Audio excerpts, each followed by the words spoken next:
Welcome to the stage, Bill Pipes! Hold on, come on, guys! Yeah! Stay standing.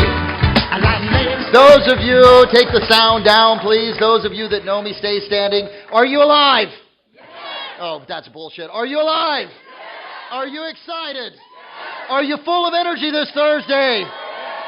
Then I need you to tell me, Coach, I'm alive, excited, and full of energy. You're going to give 5 people a high five. Welcome them this morning on the count of 3. Here you go. Say, Coach, I'm alive, I'm excited, and I'm full of energy. Give 5 people high fives. Tell them, welcome on board, baby. Let's go.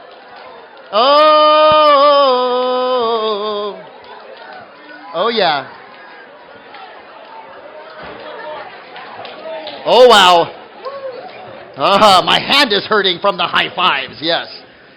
Oh, dude. You ever wake up and you're like, I'm on one today? How many of you guys ever woken up and go, yeah, I'm going to run through the wall and call it a door? Any of you guys ever had that experience before? So I love coming here. I was talking to Brent's dad earlier, and he said, hey, thank you. You know, there's certain people that really have an impact on Brent. You're one of them. And I said, Brent's had a huge impact on me over the course of my life. For those of you that don't know Brent Gove, we can send him some energy right now, and I need you guys to clap it up and say thank you, Brent, on the count of 3, because this wouldn't be going on right now if it wasn't for Brent and James and Rob and the entire crew. So can you guys clap it up for Brent and his entire team right now, baby?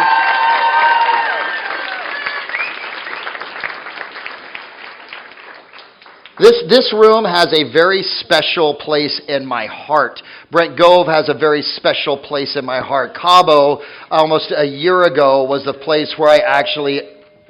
See where I am? Right there? Is that where it goes? Okay, good. I know where I go. Right? Was where I officially announced that I was leaving a partnership and starting my own coaching company.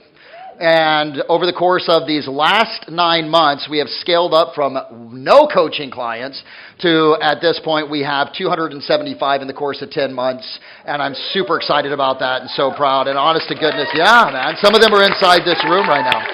And I share that with you not to impress you. I share it to impress upon you. I'm in the freaking trenches with you right now. Does that make sense, guys? You know, Annie, you are building a business and I am building a business. We go through the same things that small business owners actually go through. And even though today says breakthrough to 30, I'm not going to talk to you like you're a 30 transaction a year producer. Do me a favor. Turn to your partner and go, baby, you're better than that. Look them dead in the eyes and go, baby, you're better than that.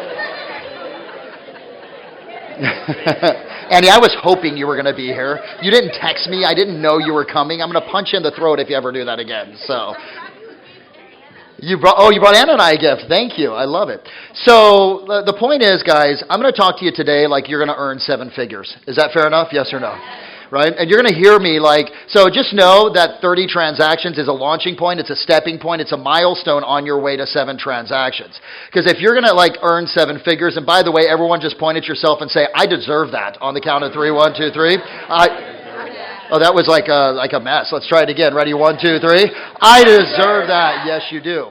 Right? I'm going to give you the playbook. I'm going to lay it out for you. I literally, guys, have a full-day seminar that, Billy, I'm trying to cram into 2.5 hours, okay? So I'm going to go super fast today, right? And I'm going to give you guys an opportunity at the very end for us to stay connected. Does that sound good, guys? Yes or no? Yeah. You know, because I'm committed. Look at me, guys. I'm on a mission, and you're going to hear my mission today. And that is that we in this room, and this room has a very special place in my heart because I've come here 5 or 6 times. I love Sacramento, and I'm not just saying that because I was in Sacramento, right? I was just in Portugal. I was in some other places, right? I was speaking there to 3,000 agents. What I love about this room and what I love about Sacramento is you guys work your butt off. This is not a market where you sell 4 or 5 homes. This is a market of blue-collar, ethics, work, grit, determination. Turn to your partner and go, he's talking to me right now, right? Is this not a work-your-butt-off group, yes or no? Yes. Do me a favor. Turn to your partner and look at their booty and go, baby, you still got some butt to work off right now. I'm not going to say that. Pitt's like, not me, not today, not with my partner, right? So, guys, how was 2023? We got one woo.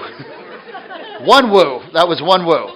If it was 2020, if it was 2021, I said, how was 2020? There would have been a whole room of woos, right? Okay, but how was 2023? That right there, like many of you don't know this, I was an English major. I was getting my PhD before I actually met a gentleman by the name of Mike Ferry. Mike Ferry took me underneath his wing and said, hey, young man, I'm going to teach you everything that I know. He mentored me for a good portion of almost all of my 20s, right? But at my heart, I'm a teacher. Does that make sense? Okay, right, and teaching is sales. Do you guys realize that? You have to sell people on thoughts, you have to sell them on ideas, you have to sell them on etc. This is one of my favorite stories. Does anyone know what that is right there, the picture of that? Or, sorry, I'm pointing there. That also means if you see me point there, that means it's up on the screen, okay? All right, just so you know. What is that right there? Sisyphus, right?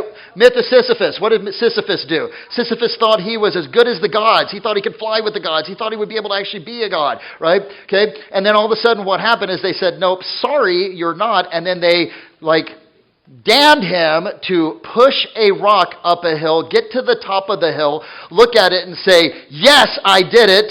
And then all of a sudden, guess what happened to the rock?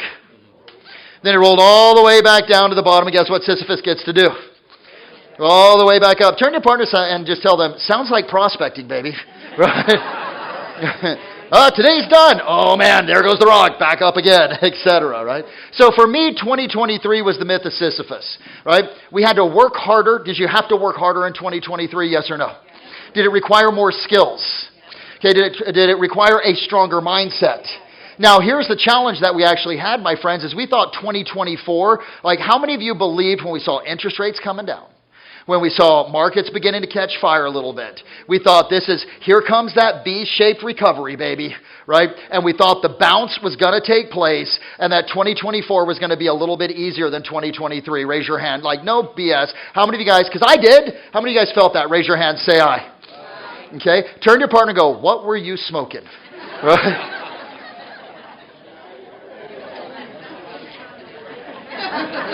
Because here's what I want to prepare you for, guys. This year is going to be just as challenging as last year with different challenges. Okay? With interest rates doing what they're doing and with the economic data coming in, we're going to talk about that. We have seen the proverbial can of the interest rate cut be kicked from March when we were expecting it all the way now to July at this point. Okay? So we are in the hunt for another 3, 4, 5 months. Everyone say yes on the count of 3. Try that again. Everyone say yes on the count of 3. 1, 2, 3. Yes! Why are we yes? Because if you are in this market, if you are in this room, right, and the other agents aren't, you have a market advantage. I'm going to give you the exact plan, and here's what I know. Like energy is attracted to like energy. Is it not, guys? Yes or no? There's a reason why you're in this room. Many of you know me. You see me on Instagram. You know my conversations. You know my dialogues. You know I'm not going to be some marketing type of person, although I will talk marketing today with you. I'm not going to be some type of marketing person that's going to tell you that it's going to be easy. I'm going to tell you the truth, and I think that you guys want the truth. Do you not? Yes or no? Yes. Okay? Say, give me the truth, coach. Okay? And so today I'm going to give you the truth, right? And look, some of you felt like that in 2023. Yeah. But most of you felt like this. Or even like that right there. Okay? And this is my mantra, and I want you to write this down. Steel sharpens steel, baby. Steel sharpens steel. God bless 2023. Thank you, Lord, for the challenges of 2024, because this is going to be the separating fact between you and the other bozo agents that are out there that are not willing to do the work, period. Does that make sense, guys? Yes or no? Okay, turn to your partner and go, don't worry, you're not a bozo. Right? That's not you. You're not the bozo. They aren't in the room. They're watching Netflix right now. But see, I think 2023 prepared all of us for 2024.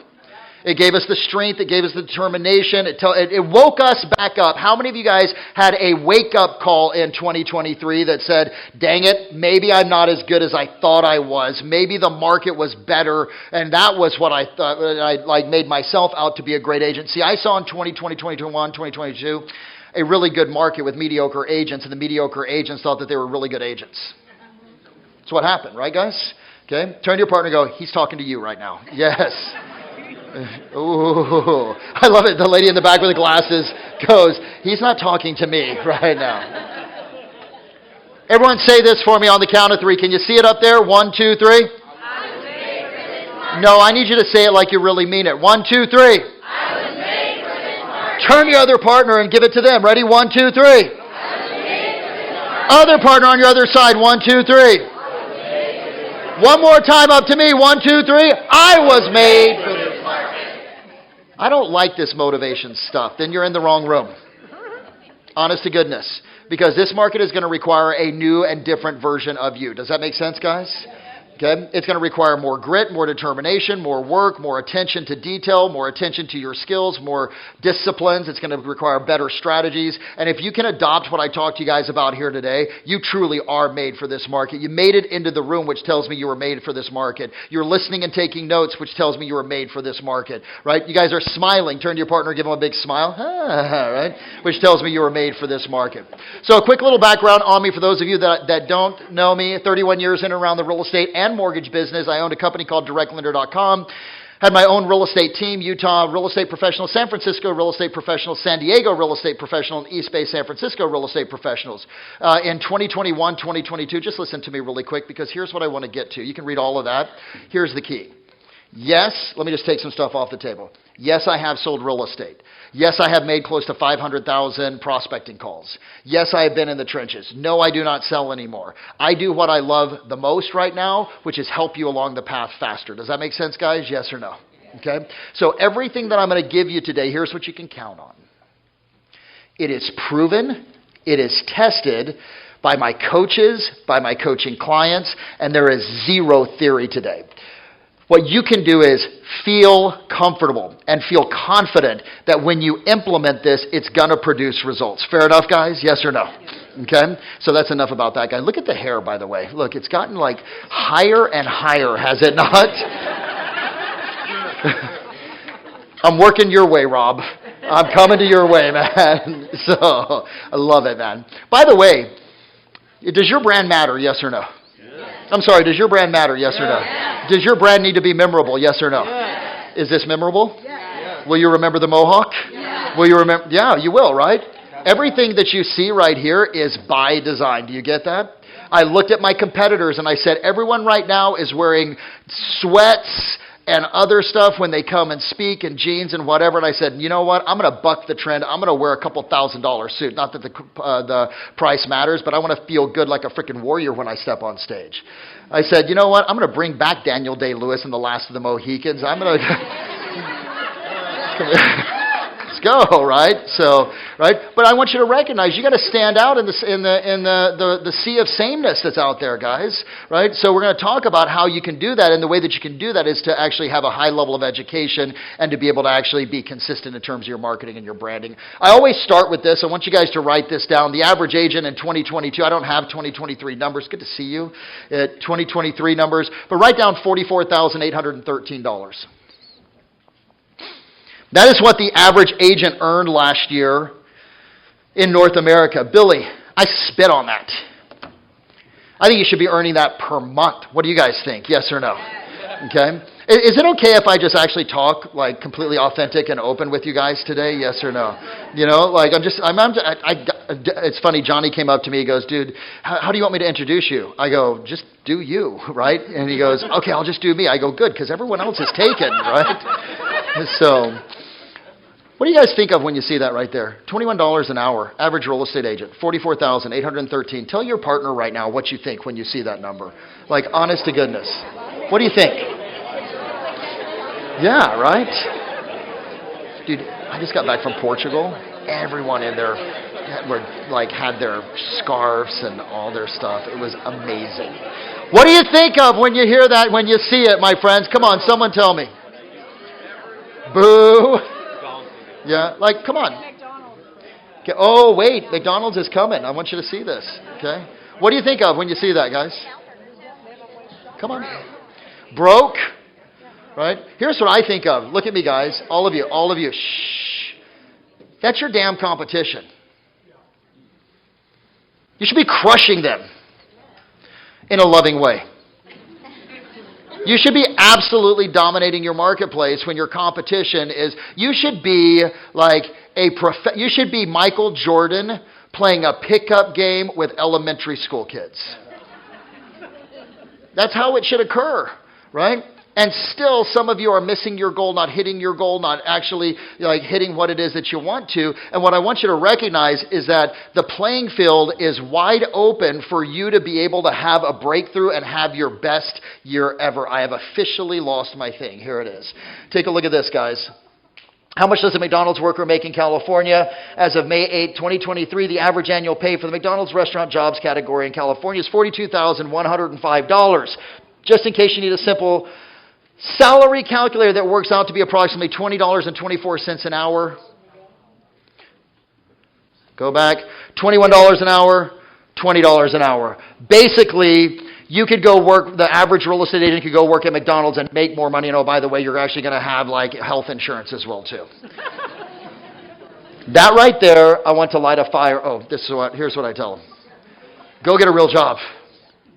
Honest to goodness. If your goal is not, and I want you to write this down if you would please. Write down, real estate should be played at 7 figures, period. Yes or no, guys? Okay, everyone say real estate should be played at 7 figures. Ready? 1, 2, 3. Okay? If you're going to actually have a business, commit to this business, commit to doing it, right, and you're not playing for 7 figures, honest to goodness, I love you to death. And I know some of you are like single dads and or dads and moms and things like that. And the season right now is not the 7-figure season for you. Does that make sense, guys? You've got other commitments. I get it. But at least you need to be doing a lot more than you're doing right now, double or triple what you're doing. And my thought is, if you're not going to earn 7 figures, then at least earn $500,000 and work part-time. How does that sound, guys? Yes or no? Who's up for that? How many of you guys would like to work 20, 30 hours a week and earn $500,000? Raise your hand and say, I'm all in, coach. Okay, so wherever it is that you are, in whatever season, it's funny, I was talking to some of my old clients, Mike and Renee, and I've known them for years. And by the way, Mike and Renee, stand up for me, please. Mike and Renee, stand up for me. I'll put it right here. Yeah! You don't even know why it is that you're clapping for them. You just want to clap for them, and I love that. Mike, they're the most amazing people. Mike's down 70 pounds since I saw him last. Hell yeah. Renee, how much have you lost? 45 pounds. Everyone say, what's up, sexy couple? Ready? 1, 2, 3. What's up, sexy couple? The reason I had them stand up wasn't just to acknowledge them. The reason I had them stand up is I said, how's your business? They said, it's good. It can be better. And I said, cool. I go, is it by choice or is it by default? They know by choice. We're not grinding as much as we used to. And I said, that's okay. Everything has a season, doesn't it, guys? You know, and for some of you in this room, the season is, how do I do the same with less time? Does that make sense? For some of you, you can grab your seat, Mike. Okay. For some of you, Mike's like, I'm going to stand up for the rest of the event. I want more acknowledgement. Look at me. I'm 70 pounds down. Yes. But for most of you that are inside this room, look at me. It's your season to damn hunt. It's right now. When 2022 turned to 2023, how many of you had a moment where you said, I wish I would have worked a little bit harder in 2020, 2021. I wish I would have put in a little bit more time. I wish any of you have a I wish I would have moment when the market shifted and changed, yes or no? Well, here's the good news. Any of you? Yes? Here's the good news. It's back. It's coming back mid-time this year. We're going to see the market of 2024 feel a lot like the market of 2020 to 2021. I promise you that is coming. And I don't want you to miss out. I want all of you to be hunting. In fact, right now, I want you to turn to your partner and I just want you to growl at them and like a warrior, like, "Harr!" So for today, we're about to get tactical, my friends. Just want you to recognize, to earn 7 figures, yes, 30 is one of the stopovers. Does that make sense? So when I talk about 30 transactions, I built the plan out around 30 transactions. Just know that 30 transactions is not the destination. 30 transactions is a rest stop on your way to $1 million, period. Okay? So this is just part of your growth process. And for some of you, 30 transactions you may already be doing, so this is how do I add 30 transactions? So here's my question, really quick. And I want you to own your caca right now. Right? One of the first stages to transformation is awareness. I would write that down. The first step to transforming anything is awareness. How many of you guys agree with that? Say yes. Put your clothes on, your clothes fit tight. The awareness is, I'm fat. What do you do? Oh man, it's time for me I'm aware of my weight. It's time for me to be able to actually lose some weight. How many of you guys have ever had that moment in your life before where you thought the cleaners shrank your clothes, but really you just gained some weight? Yes? How many of you guys ever had that moment where you go, oh, dude, I'm aware right now I've got a little bit more weight than, and I'm not going to get taller, so therefore I need to lose some weight? Yes? Turn to your partner and go, you look sexy right now, baby. Don't worry about it. You look smoking hot right now. Okay. Shh. You go into the doctor says, you've got a little spot on your lung. Your awareness of that causes you to stop smoking. Your blood pressure is too high. Your awareness of that. So I want you to get aware right now of why it is that you are not earning $1 million right now. And I want you to start to own that. So take a moment right now and say the 2 or 3 things that I'm aware of why it is that I am not earning $1 million right now are, and write it down. The 2 to 3 reasons why I'm not earning $1 million right now. Billy, I want you to jump in this like your life depends upon it. The 2 to 3 reasons right now, habits, characteristics, traits, discipline, skills, whatever it is, of why I'm not, good to see you, of why I'm not is this. And if you're not writing anything down on your paper, I love you, get out of the room. No, don't waste your time, don't waste my time, and don't bring the energy and the integrity of the room down. Okay? Either you're going to play the game full out today or you're going to get out of the room. Is that fair enough, guys? Yes or no? Okay? Because I don't fly in here and do this just so that for you to have a placeholder of not to prospect this morning from 10 to 12:30. And I mean that from the bottom of my heart because I care about you guys. I hope you realize that. Yes or no? By the way, can I coach you guys today? Can I be your coach today for the next 2.5 hours? Can I have the conversations that no one else is willing to have with you? Some of you are like, I don't know. All right? Because that's just who I am, right? Because I realize I only got you for a short period of time, and if I don't say things in a manner that grabs your attention, then it may not have an impact on you, and I am committed that you have a breakthrough today. How many of you guys are committed to have a breakthrough today? I mean, really committed to have a breakthrough today. Raise your hand, say yes. Good. Share with your partner what's stopping you right now. What is stopping you? Let me hear from just a couple of you before we get tactical, okay? What is stopping you? Yeah, please, Billy. Shh. Everyone say, what's up, Billy, on the count of 3. 1, 2, 3. What's up, Billy? Billy, stand up. What's stopping you? What's stopping me is making my tough calls. Making the tough calls. Yeah. My clients haven't talked to me in 15 years. They haven't called them because I didn't think about them, and I have the nervousness about calling them. Oh my gosh, what I want to say. You start with hello. How are you? How's the family? How's life? We haven't spoken in a long time. Okay. What else? Everyone just pop up. Yeah, please. What's your name? David. David. Everyone say, what's up, David? Good, David. Go quick, man. Stopping me is busy work and not following the habits. Consistency, time blocking, and... Yeah, you're not following your schedule, period, right? Okay, so got it. Okay, come on, more. Moss, please. Yeah, please. What's your name? Sierra? Yeah, so me and my partner here were talking about just like the courage to go from one, you get comfortable in your business and you're making a certain amount of money, and then it's like that big deep breath before you step Oh, for sure. We call that complacency, Sierra, right? We get complacent in a certain area. Yeah. No, we all get complacent. How many of you guys have ever been complacent like Sierra in your life? Raise your hand, say aye. How many of you are complacent right now a little bit with the income that you're earning? Okay? Right? So I love it. Whatever you wrote down, keep that in mind. We're going to come back. We're going to do some work around it. I want to tell you guys something. It's never the market. It's always you. Do you guys realize that? Like, hands down. Because this market right now, like, as the market gets good, the people that are complaining about not being able to find listings or not being able to move buyers forward, hey, I can't move my buyers forward, are going to be the same bozos that are complaining about not being able to get offers accepted when all of a sudden they have all the buyers in the world, but they actually are out showing property. You guys realize that? Okay? So, with us getting going, I want you to recognize something. By the way, everyone say congratulations, Johnny and Valerie. 1, 2, 3. Johnny and Valerie were number 40 on this list. I don't have their picture up yet, but they hit the $1 million mark this last year for the very first time, right? Which was absolutely fantastic. So excited for you guys, you know? And she did it while she's pregnant, so put that in your pipe and smoke it, right? So for you guys, all right? Now, what I'm going to share with you, this is what I'm the most proud of next to my kids, right? Okay, Liam and Sophia, is this. This is my family right here. These 40 people have gone over $1 million for the very first time.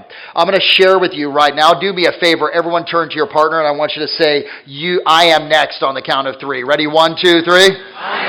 No, I want you to say it to me like I'm your coach, and I'm like, are you going to make $1 million? And you say, I am next. Ready? Are you going to make $1 million? I love it. Yes, you are. I'm on a mission for 1,000 agents. This is my mission, guys, breaking the 7-figure mark. I'm at 40 right now over the course of the last couple of years. Are you next? Yes. Tell me I am next. Okay? Right? I'm not going to stop. I had one of my buddies say to me, right, wait, when are you going to stop? When are you going to be done? I said, whenever we hit 1,000. The minute we hit 1,000, mark my words, I'm going to either sell my company, close doors, whatever. I've accomplished what it is that I wanted to accomplish. If it takes me, I got the numbers. I know the numbers. Math is the path, right? Numbers are the language of business. I'm very clear on this. I need 1,200 people in coaching for 10 years, and that gives me the chance to be able to get 1,000 people over the $1 million mark. Everyone turn to your partner and go, I am next. Are you guys part of that mission? And the answer is yes. So let's jump into tactical, okay? Is your head in the right place right now, my friends? Are you ready to learn? Are you willing to surrender to what I teach you? Are you willing? This is one of the, how many of you guys have a team, right? And recruit to the team? You guys want to know one of the best recruiting questions to ask when you're interviewing somebody? You guys want it? Okay, leaders, raise your hand if you're a leader in one way, shape, form, or another. Here's the question. Are you willing to give up your way of doing real estate to surrender to our process and our way of doing real estate? If not, don't hire them. Honest to goodness. Are you willing to give up your way of doing real estate if you're ever going to build a team, right? If you don't have a team, and eventually you will, that is one of the best interview questions, which is, are you willing to give up your way that you have been doing real estate to be or think you should be doing real estate, to adopt and surrender to our team's way of selling real estate? And when they say yes, you got them on board. Make sense, guys? So I'm going to ask you the same question because I'm inviting you to my team today for 2.5 hours. Are you willing for the next 2.5 hours or 2 hours that I have you to give up your way of doing real estate to adopt my 7-figure way that has been proven with 40 people to get you over $1 million? Are you willing to surrender? Yes or no? Yes. Everyone say, pipes, I surrender. No, give it to me like you really surrender. Ready? 1, 2, 3. Pipes. I love it. If you're going to surrender, I love you guys, man. Draw this on your sheet. This is the first thing I need you to understand. This is called the theory of S4. We have G3, which stands for grit, grin, and grow. It's our mantra. I have S4, which is this process that you need to understand is the balance, the interdependence of what it takes to be able to actually run a very successful real estate company, whether it's yourself and you are the company, or it's a company of 2 or 3, or a company of 20, 40, 60, 80. Number 1, you have to become highly skilled. Right or wrong, group, say yes. And skills are nothing more than your conversations, dialogues, techniques you use to connect with people and move them forward. Today, I'm going to give you guys 7 scripts for you to use. 7 scripts that are proven to convert buyers and sellers over into appointments and ultimately transactions. Processes you can use to be able to get more listings from your past clients in Sphere. Do you guys want those scripts? Yes or no? See, but a skill, when I give you the script, it doesn't develop the skill. You have to develop the skill. Does that make sense? Yeah. And how you develop. Thanks for moving up to the front, guys. I really appreciate it, man. Now I'm blocking everybody, though. That's okay. No, you're not that tall. So, all right. So the way that you develop skill is practice, and I'm going to give you the exact process to do that. Number 2 is standards. Write down standards. Standards are disciplines, rituals, and routines that are non-negotiable based upon your goal. Disciplines, rituals, and routines that are non-negotiable, and they're based upon the goal that you have. Someone that has a goal of 15 transactions may have different standards than someone that has a goal of 100 transactions. Does that make sense? They're there's certain ones that are evergreen and true for everyone, but there's others that you have to layer in depending upon the level of production or the level of business that you want to actually operate inside of, right? I'm going to give you some of the 7-figure standards here today, and then the last is strategy. And write down strategy is nothing more. If you're going to sit in the front, you guys need to write notes. Strategy You're like, I'm going back to the back. So, strategy, I love you guys. So, strategy, write down, are people, processes, and systems to drive efficiency and effectiveness. People, processes, and systems to be able to drive efficiency. Efficiency is nothing more than getting more done with the time that you have. Effectiveness is different. Effectiveness is producing greater results with the existing system. I'll say it again. The people, systems, and processes that drive efficiency and effectiveness. See, I'm going to give you today the entire process to be able to get 8 to 10% off your past clients in Sphere. Would you like that, yes or no? What that means is if you got 100 people in your past client in Sphere database, you follow this strategy, it drives higher effectiveness, meaning you get more business off of it. Do you guys want that too, yes or no? Yes. Beautiful, let's get going. So here's over the course of the last 30 years almost, I've determined that there are 8 traits of 7-figure earners. 8 traits of 7-figure earners. Number 1. Now, this isn't just for the people that I've coached. This is also for the people I've been around. It's like being around Brent and being around James, right? And being around, Johnny and Valerie and Renee and like individuals that have done this. I've been a sponge, being around Mike Ferry, being around Gary Keller, being around John Cheplack, being around Tom Ferry, being around Dan Pena, like all these individuals. Number 1, what does it say? What's the very first one? Read it together. I love you because I too can't see stuff well, so I have glasses if you need it, right? As you're going, what does it say, right? Read number 1 for me. 1, 2, 3. Do you like to win, yes or no? Yes. No, I'm sorry. Are you competitors, yes or no? Yes. I compete at everything. Number 2, what does it say? They have developed. They maintain. They are highly strategic in. That's all you need, guys. Do you realize that? To get to $1 million, you don't need 10. You need 3 or 4 that you execute on consistently and effectively, and you can get to $1 million. I'm going to show you how to do that. Number 5, they everything in their business. Number 6. Okay, so I need you guys to say that one louder. Ready? 1, 2, 3. They execute quickly. Most of you don't need more information. You need to get off your ass and do the stuff that you already know right now. Period. Okay? You need to get off your booty and do what you need to do. So I'm going to give you some tools on how to execute quickly. They have a plan. Today I'm giving all of you guys what's called the 109 plan. The 109 plan is what my coaches and I put together for our coaching clients. It's based upon 109 years worth of real estate experience between myself and all of our coaches. I'm going to give you that exact plan so you walk out of here knowing exactly what to do leaving this event. Sound good, guys? Okay. And then last but not least, what does number 8 say? Oh my gosh, that was so pathetic, right? They only associate with other winners, believers, and badasses. Say it like you mean it. Ready? 1, 2, 3. They only associate the winners, believers, and turn to your partner and go, that's me, baby. Okay. Proximity is power. Who you hang out with affects your income and your quality and standard of life. So here's number 1. Trait number 1 is they have a I'm going to take you through as many of these traits as we possibly can get through. Does that sound good, guys? Yes or no? Yeah. Now, we won't get through all of them. Like I said, I literally have a full day seminar for you, right? That I'm trying, like I built this out and I'm like, I can't leave that out. And I can't leave that out. So I'm going to give you as much as I can today out of this. But I'm going to give you some of the key ones. Number 1, write down high level of competitiveness and desire to win. High level of competitiveness and desire to win. I don't know about you guys. How many of you guys play board games? Yes or no?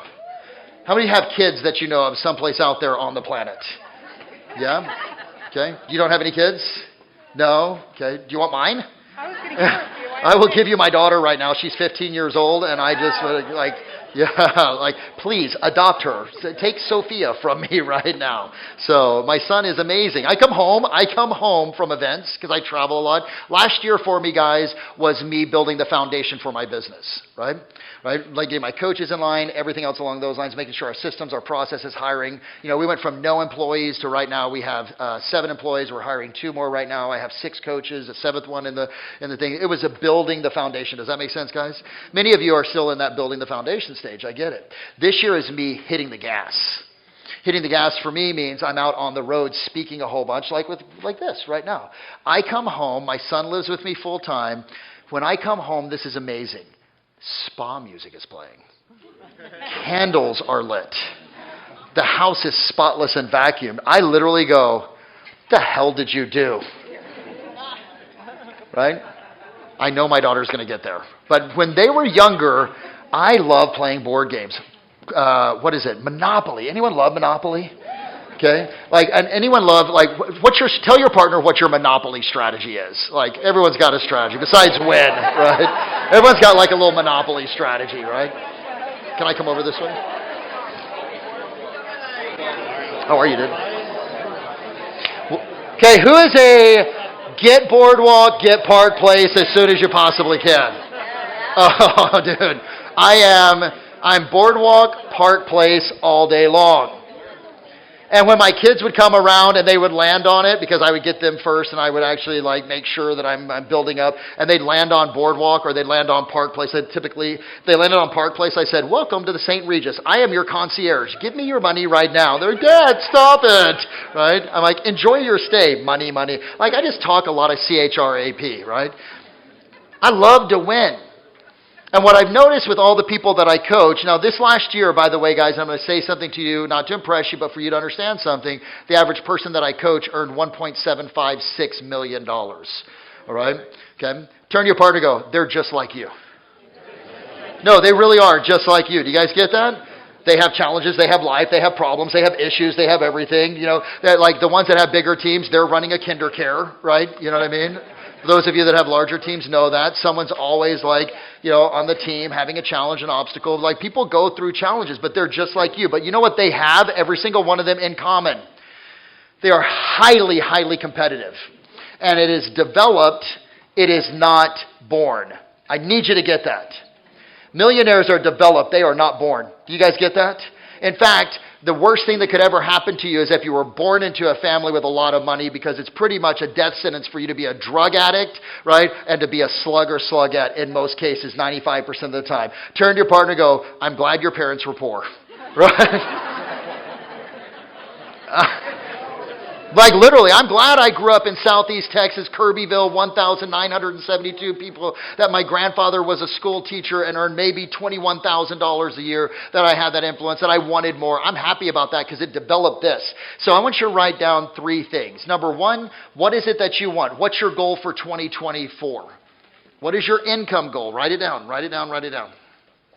Now, there's 2 things that are going to cause you to take action. What are the 2 driving forces for human behavior? What causes people to do anything?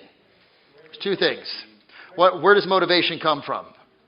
Pain. You got it. Okay, Mike. Everyone say thanks, Mike. Number 1 is the desire to avoid pain. Number 2 is the desire to gain pleasure. Those 2 things, those alternating forces, are the primary drivers. Everything that you do in life, right? You getting up in the morning to go work out, pain or pleasure, right? I don't want the pain of being fat. I want the pleasure of looking good. You choosing to prospect. I don't want the pain of being broke. I want the pleasure of actually having money and having consistency in my business. You getting married. I don't want the pain of being alone. I want the pleasure of actually having this person that I love and that I care about. Everything you do is driven by pain and pleasure.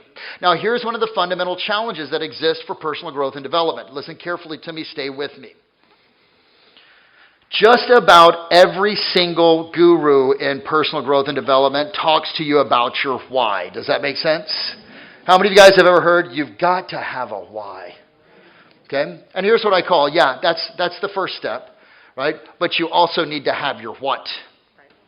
See, the why, write down, is your pleasure. The what is the pain.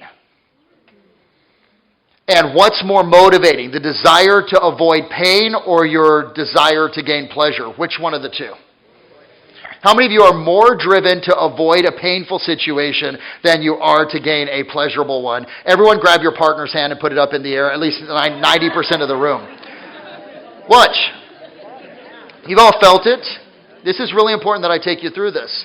Because if you don't get leverage on yourself, then everything else that I talk about after this doesn't matter, because it's just going to be another event that you came to and did stuff with, did nothing with. Okay? And I want this to be the breakthrough. In order for the breakthrough to take place, you've got to get to a point where you're like, something's got to change. Does that make total sense, guys? Yes or no? By the way, I gave up cursing for Lent. It is not going well. I will be doing like 25 Hail Marys and a whole bunch of Our Fathers coming up here, right? So I see my priest, he's like, you're back again on Saturday. Congratulations. Yes, forgive me, Father, right? So, number one, what do I want, which is your goal. Number two, why is it an absolute must? And I don't like this slide. I should change it. It should be, what about it is an absolute must? Your why can be the pleasure. It's okay. My why is 1,000 agents earning $1 million. That gives me pleasure. Does that make sense, guys? And I still use that. But you guys want to know what my what is? I used to work for a company with another person, right? I was his number two. This person, many of you know, he has red hair, right? So connect the dots. He is in the space of personal growth and development. I was worked for this person for 9 years. At the year number 8.5, right? Okay, this was the beginning point of me recognizing it's time for me to leave. He said, it's really good that you're part of this company, Bill. And I said, well, thank you. I appreciate that. He goes, yes, because if you ever decided to break out on your own, you don't have the business acumen or the work ethic in order to be able to actually succeed at the level that you want to. And it was not, I gave you like the condensed version. It was like really well done and crafted, like he's a great salesperson, right? And I walked away sort of like, you ever have one of those conversations, you're like, something weird just happened to me right now, and I'm not sure what it is, but okay. And I started to think about that, and you know what my what is? Every single morning I get up, and I hear that voice in my head. When I don't want to go on the road, and I don't want to speak, I don't want to work out, I don't want to do the things, it's really good that you're part of this company, Bill, because if you weren't, then you probably wouldn't succeed. F you, get your butt up, pipes, let's go. Does that make sense, guys? Yes or no? But is that healthy? It sure works for me. Pleasure is pulling me forward. That pain is like, oh. Because I have that little voice, that drunk monkey voice in my head that goes, what if he's right? And in that moment of what if he's right, that motivates me to compete and to frickin' win. Can you guys see that, yes or no? Some of you are tiptoeing through the tulips trying to use all this pleasure, and you're going broke because you're not really dealing with the fact of what about this is an absolute must in your life. Does that make total sense, guys? Yes. So I want you to write down your goal. Share with your partner right now what your goal is. Say, hey, my goal for income is X. My goal for income is X. By the way, you don't have to talk to them like you're selling them crack right now. Like, okay. Now, number two, look up here, quick, shh. Number two, I want you to write down, what about that is an absolute must, okay? Shh, let's do this quick. The quicker we do this, the more I get through with you. Write down, what about this is an absolute must? What about that goal is an absolute must? What about that is the pain that you are like, this cannot I have to hit this, because if I don't, I experience this pain. Write it down right now. Write it down. If you need some motivation, look at your partners. Rip their pain off. I don't like the pain. You're going to experience pain either way. You're going to either experience the pain of discipline or you're going to experience the pain of regret, my friends. I want to say that again to you. Either you're going to experience the pain of discipline, right? And is discipline painful, guys? Yes or no? Be very clear. Or you're going to experience the pain that you have of regretting not having the business of life and the vacations and everything else and the car and the investment and the freedom and etc. So write it down.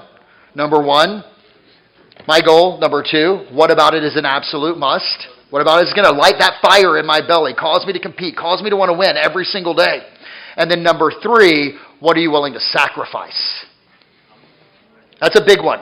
Again, I'm going to debunk a whole bunch of this stuff that personal growth and development gurus don't ever want to talk to you about because they're afraid they're going to scare you and you won't buy stuff from them because they want to make it look really easy. I'll tell you right now, you want to earn $1 million, it's going to require you working your butt off. Does that make sense, guys? I'm going to lay it down for you right now. I'm going to give it to you like with no cushion whatsoever. Write down for me, please. My success is built on the shoulders of the sacrifices I'm willing to make. The success that you want is built on the shoulders of the sacrifices that you're going to have to make. Me being on the road right now is a sacrifice of me being away from my son.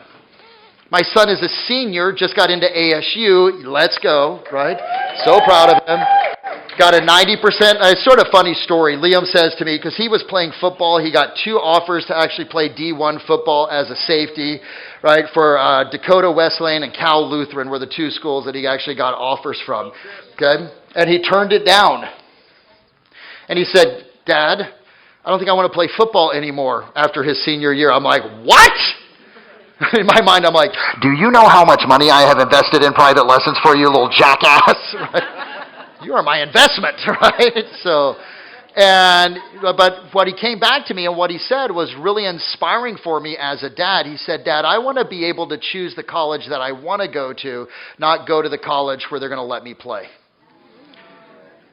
I go, where do you want to go? ASU, number 1 party school in the nation, right? But he got a 90% scholarship, etc. It's a sacrifice, me being away from my son right now in these last fading moments of him being in my care and at my house. You guys get that? It's a sacrifice, me not having connection with my significant other, Anna, beautiful Brazilian that many of you guys actually know. You know what I mean? Watch. I love her. I love who she is. I love being around her. I love sleeping in the same bed with her. I love waking up with her. I love having sex with her. By the way, is sex okay, guys? Yes or no? Turn to your partner and go, you should have more of it.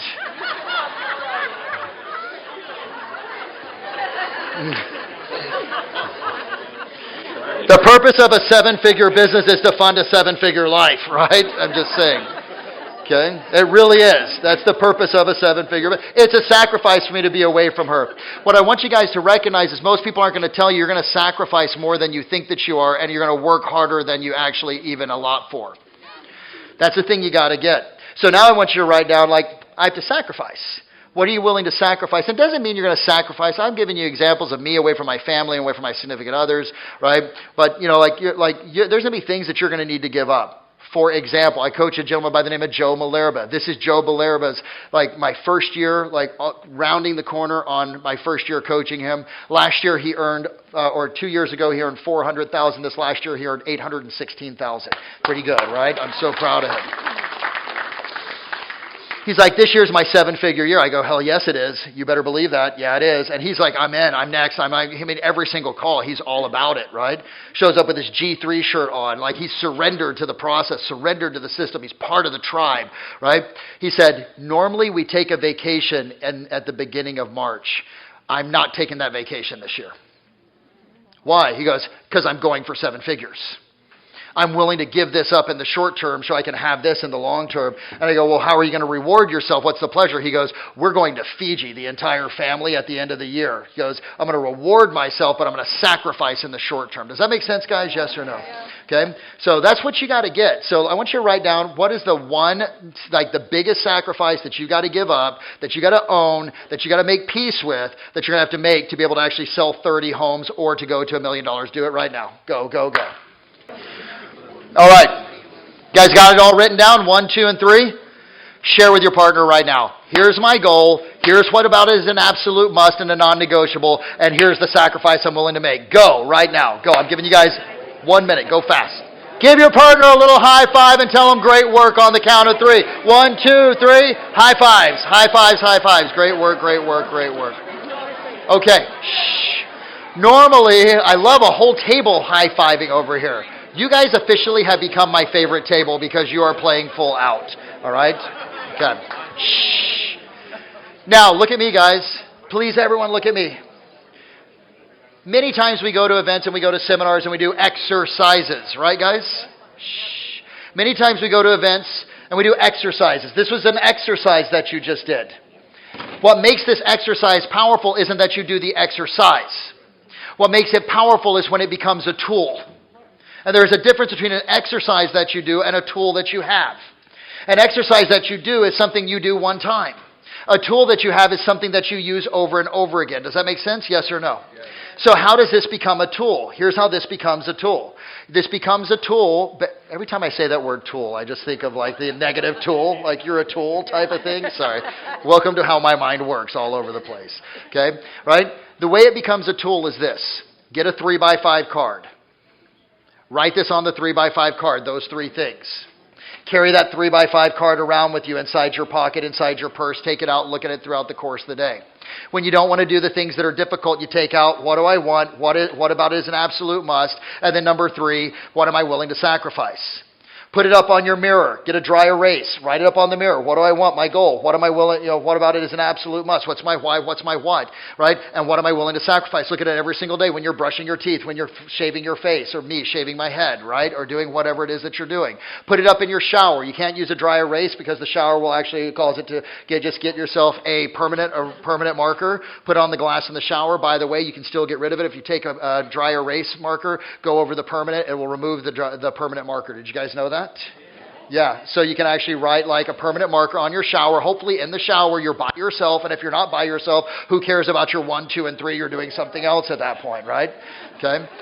But then while you're in your shower, what's happening is, what do I want? What about it is an absolute must? What am I willing to sacrifice? You need to see this stuff all over the place, because motivation isn't something that happens to you. It's something that you create. The desire to win is not something that arbitrarily falls in your lap. You actually do that based upon what you choose to focus on. Does that make total sense, guys? Yes or no? Okay. See, because I want you obsessed. I had a conversation with Anna just on Saturday night. Anna is my significant other, director of operations of my company. Many of you guys know her. She's the Brazilian. I said, how do I make you feel in our relationship? Really vulnerable moment in terms of a conversation, right?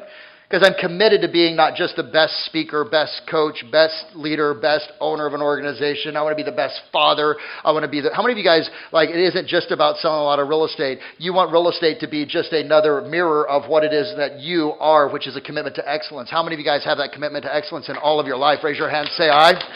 Yeah. So I sat down and I said, how do I make you feel? And she goes, well, honestly, do you want the truth? I said, no, lie to me, right? She goes, I feel second best. Ooh. I said, to what? She goes, you are so obsessed with this company. And she says, you go to sleep and you think about the company. You wake up and you think about the company. You dream about the company, right? You talk about the company. Everything that you talk about. She said, you are obsessed. She goes, you hired me to be part of this company so that you could talk about the company all the time. I'm like, busted? Yes. And she said, you are obsessed with this. Now, by the way, that was a great opportunity, Johnny, for me to recognize there's a gap and a chink in my armor that I have, which means I need to level a little bit more into her, right? Because you're never going to be perfect. Do you guys get that? So it was like, awesome. That feedback loop got closed. I'm working on strategy to be able to make sure she feels important too. But I got to tell you something. When she said, Annie, you're obsessed with this company, guess how I took it? Hell yes. Because obsessed is only a word the lazy use to describe the dedicated. Not saying that Anna is lazy. I want to be very clear on that. But when I hear that from someone, it says, then I am showing up with my complete and total focus on the thing that is important to me right now. Does that make sense, guys? Yes or no? Okay, turn to your partner and go, you need to get obsessed right now, right? By the way, the reason Arnold Schwarzenegger is up there is because that is his quote, not mine, right?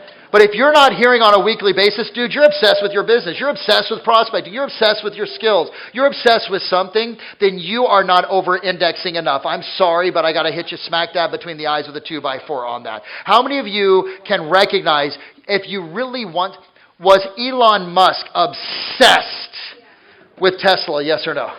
Is he obsessed with going to Mars? Okay, was Steve Jobs obsessed with bringing a great product to the market? Yes or no? Was Mother Teresa obsessed with helping the homeless in Calcutta? Okay, was Gandhi obsessed with peace? Was John F. Kennedy obsessed with going to the moon? You look at people that accomplish great things, they are, period, obsessed, singularity of focus. I need all of you to get that way with your business and with your goal right now. Okay? And then counterbalance and get that way with your family. Then counterbalance and get that way with your health and everything along those lines. Does that make sense, guys? Yes or no? Okay, good. So now, by the way, And then we're going to go into some skill-based training. You guys want some 30 transaction a year, $1 million a year skill-based training of what you need to know? Yes or no? Okay. Right. First of all, before I go on to the next piece, here's what I want you to understand. Number one, you need to embrace the sacrifice of the startup mentality. You want to have a breakthrough in your business? Here's the reality that no one will tell you that I wish someone when I was 20 years old, had 25 years old, had told me. If you want to have a breakthrough, earn $1 million, you're going to work 60 to 100 hours a week. Turn to your partner and go, I'm all in. Some of you, I just lost you right there. He's like, I'm out of here. I'm leaving now at this point. There he goes. Bye. Right? Number two, you will be misunderstood. You're going to be misunderstood. Number three, people will criticize your level of commitment. Oh, how's this sound so far, by the way, guys? How many of you am I losing? And that's okay, because maybe today what it does for you is it makes you recognize maybe you don't want 7 figures and you're happy at $250,000 to $300,000, but dang it, I think you can do more. Does that make sense, guys? Okay. Number 4, you'll be judged. You'll feel lonely. You will forego the myth of work-life balance. Do me a favor. I want you to write this down. This comes from my good sister, Miss Tina Call. Write down, balanced equals broke. Balanced equals broke. Does it not? You want a lot of balance? Congratulations. Good chance you're going to be broke. There is no such thing. My buddy Gary Keller says it, right? He and Jay Papasan say there is no such thing as balance. There's counterbalance.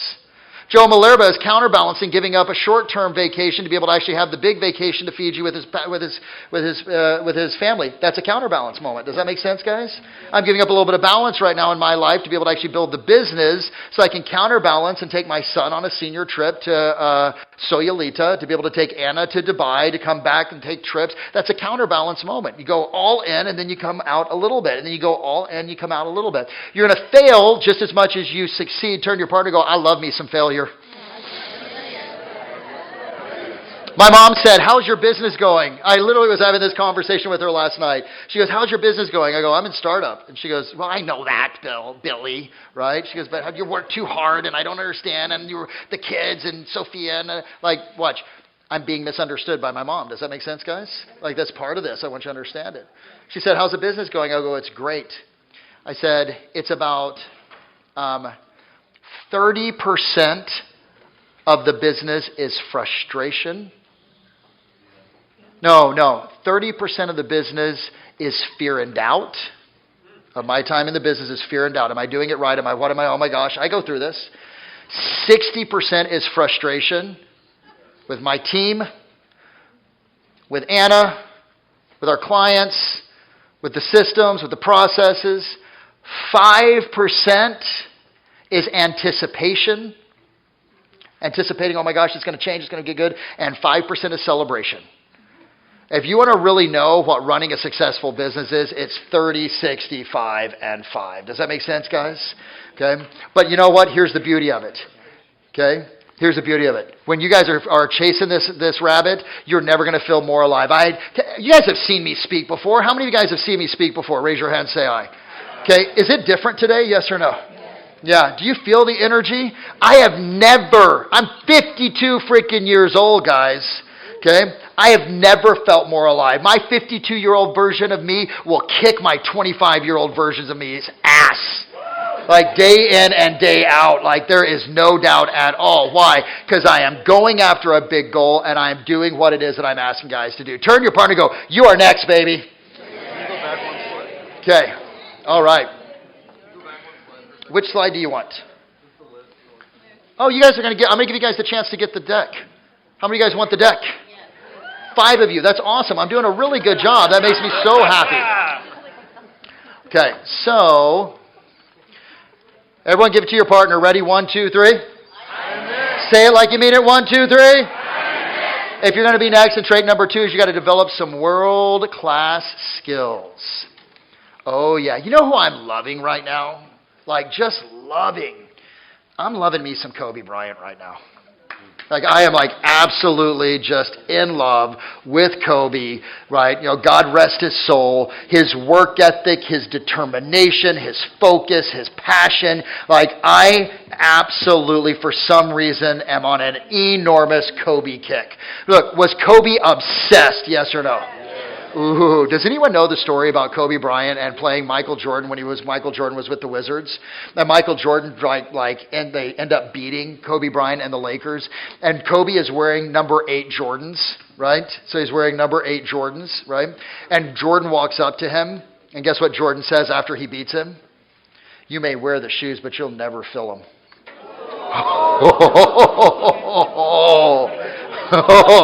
Hey, Birdman. Ouch, right? Is that not a big ouch? Do you know what does anyone know the story, what happened? Kobe went silent treatment with his teammates until they played the Wizards again. Kobe ate shit on 2 weeks. Kobe did not talk to his team.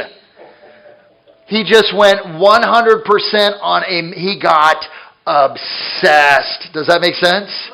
And then he came back and dropped 52 points on the Wizards 2 weeks later in the game, right? Okay. I want you to understand, and you start looking at these people that we put up on pedestals, all that they've done is developed a system and a process to be able to actually, when they get beat, to bounce back from that defeat, get obsessed at a different level, and push forward. Does that make sense, guys? Yes or no? So I want you to understand, I'm not asking you to do something that people aren't doing. Then, have you ever been obsessed with something in your life, guys? Yes or no? Tell your, honestly, how many of you guys have ever been in a relationship before? 4 of you. Oh. You guys need to bring, hey, Rob, you guys need to bring a relationship coach into this room. How many of you if you don't raise your hand that you've been obsessed with something at least one time in your life, even as a kid, I was obsessed with Star Wars. Does anyone remember Star Wars? Not the crappy last ones, pooey, right? But Return of the Jedi, Empire Strikes Back, A New Hope, the first 3. I had every single one. I was obsessed as a kid, had all the action figures, and Luke Skywalker with a lightsaber comes out of his arm, right? Tell your partner what you've been obsessed, tell them a time in your life that you've been obsessed with something. This is really important that you get this because you're going to see me tie it all in before we go into the skills. Go right now. What's something you've been obsessed with? Look up here if you would, please. Don't worry, we're going to get into tactical, but I had to completely flush out the crap in your head. Does that make sense, guys? Yes or no? Tell me about something you've been obsessed with in your life. Go for it right now, please, really quick. Parenting. I've been obsessed with being a great parent. Good. And you read and you probably watched videos and did stuff. What else have you been obsessed with? Come on, guys. Skiing. I've been obsessed with a sport. Have you guys ever been obsessed with a sport? Obsessed with golf? Obsessed with anything? Yeah, good. What else, guys? Come on, lay it on me. Music. Yeah, I was obsessed with Pink Floyd when I grew up, right? Yeah, I love Pink Floyd. Yeah, okay, what else? Help. I've been obsessed. Okay, guys, please. OCS, hoorah, baby, let's go. Yeah, dude, here's the point. Everyone look at me. If you've been obsessed with something, you can be obsessed with anything. If it's happened once in your life, you chose that obsession, didn't you? The only difference is, everyone look at me really quick with a big smile on your face, you just haven't chosen real estate as your obsession. You just haven't chosen business as your obsession. You chose OCS. You chose the music. You chose being a great parent. You chose your obsession. So don't tell me that you're waiting for something to happen for you to be able to get obsessed with the business or obsessed with your skills that we're going into. It's a choice that you make, period. Make total sense, guys, yes or no? Turn to your partner and go, I am obsessed sitting next to you right now, baby. Okay, let's jump into the world-class skills. Here's the number 1 skill in today's market. Now I'm going to give you a bunch of scripts designed around this. Here is the number 1 skill that you have got to own. It is the skill of being able to control the narrative with your clients. You want to close 30 transactions. You want to get better at moving buyers forward, to be able to write up offers or to meet with you or to go over with the lender. Your job is going to be to control their narrative that they have going up in their head. Right? What is the narrative? We'll talk about that here in a second. But the first narrative is the narrative of yourself that you have, not of you, but the narrative and the story. A narrative is nothing more, write down, than a hallucination you have about something. A perception. What is your perception? Your perception is just a hallucination. Okay? It's a perception, the narrative for myself about the market and the narrative for my clients. Now, here's why this is so important. How many of you want to have and recognize that having a high level of influence on buyers and sellers is imperative to being a great salesperson. Raise your hand. Say aye. Okay, some of you didn't raise your hand, so let me ask the question again. How many of you recognize that if you want to sell a lot of real estate, you've got to have a high level of influence? Raise your hand, say aye. Good, that's everyone that's in the room. Well, where does influence come from? Influence comes from your ability to recognize this. Influence comes from certainty. When two people meet, the one that has the most certainty will have the greater influence over the other person, period. If you get nothing else in relationship to skills, but you get what I'm about to teach you right now, and you just take 15 minutes to study the market and to study economics and to study, you will have more certainty. And if you have more certainty, you will have greater influence over your clients. Does that make total sense, guys? Yes or no? Okay. So what is the narrative? Oh, I just gave it away. Whoopsie. What is the narrative that most buyers, sellers, and homeowners have right now about the real estate market? Actually, at your tables, right? Okay, with your partner, I want you guys giving you 30 seconds quick. Ask them, what are most buyers and sellers thinking about the market? What do homeowners think is going on or going to happen with the real estate market right now? Go for it right now. What is that narrative? What do most buyers and sellers think? What do most homeowners think is going on in the real estate market, going to happen in the real estate market right now? It's going to crash. It's going to crash. How many of you guys have heard a buyer or a seller say, or a buyer particularly, we're going to wait because we think it's going to be better in the future? Everyone right now. That's a narrative. Where does that narrative come from? By the way, guys, look up here. 1 in 4 people in the United States of America still believe prices will depreciate. I'm sorry, that's simply not going to happen. I'm going to talk in absolutes because I've got the data to back it up. And because I've got the data to back it up, I have greater influence over you than you have over yourself. Does that make sense, guys? I know this because I study it every single day. I talk to economists every single day. Look at this, guys.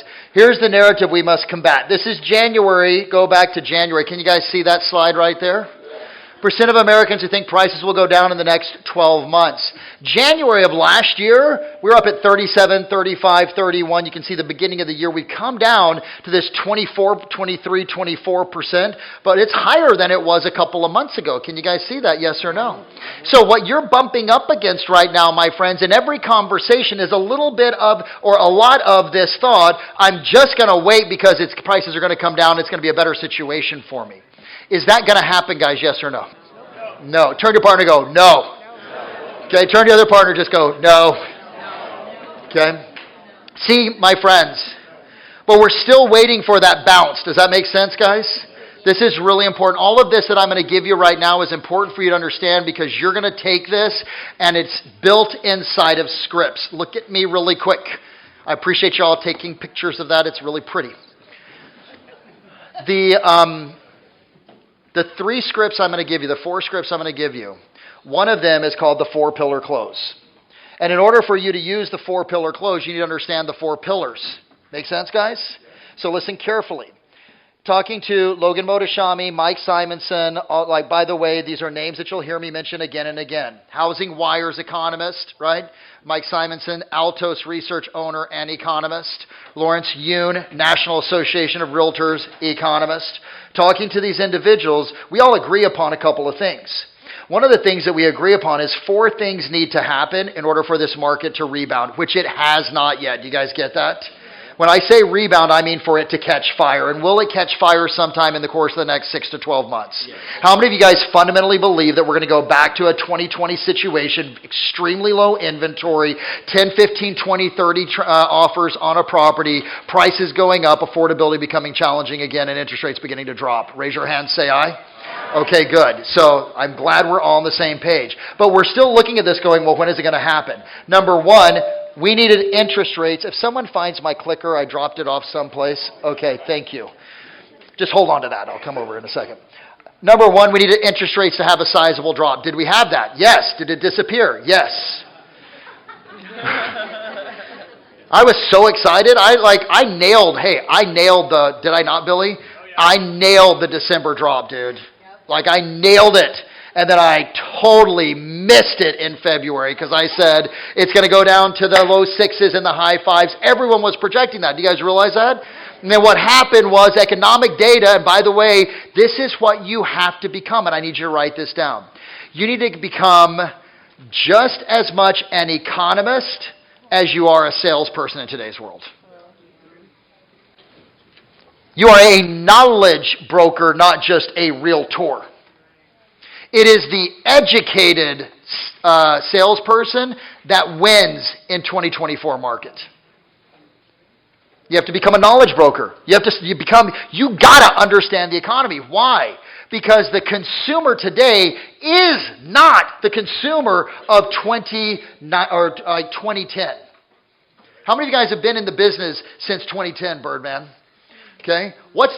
Are they different? Yes or no? Okay. How are they different? They are so much more educated, right? But it's not always right. Okay? Their compass is off.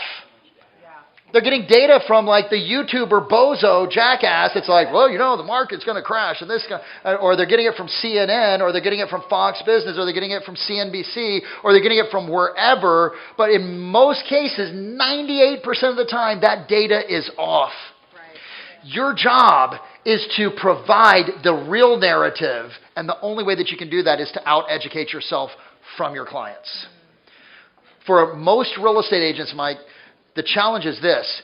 Their clients are spending more time educating themselves about the market than the agent who is in the business is spending educating themselves on the market. Okay? Turn to your partner with a big smile. Go, he is talking to you right now, by the way. So, number one, rates dropped. They dropped down to 6.63. We were up at a high in the 8.06. That was sizable. We're back up at 7.14. We're going to hold steady there for a little bit of time. Do you guys realize that?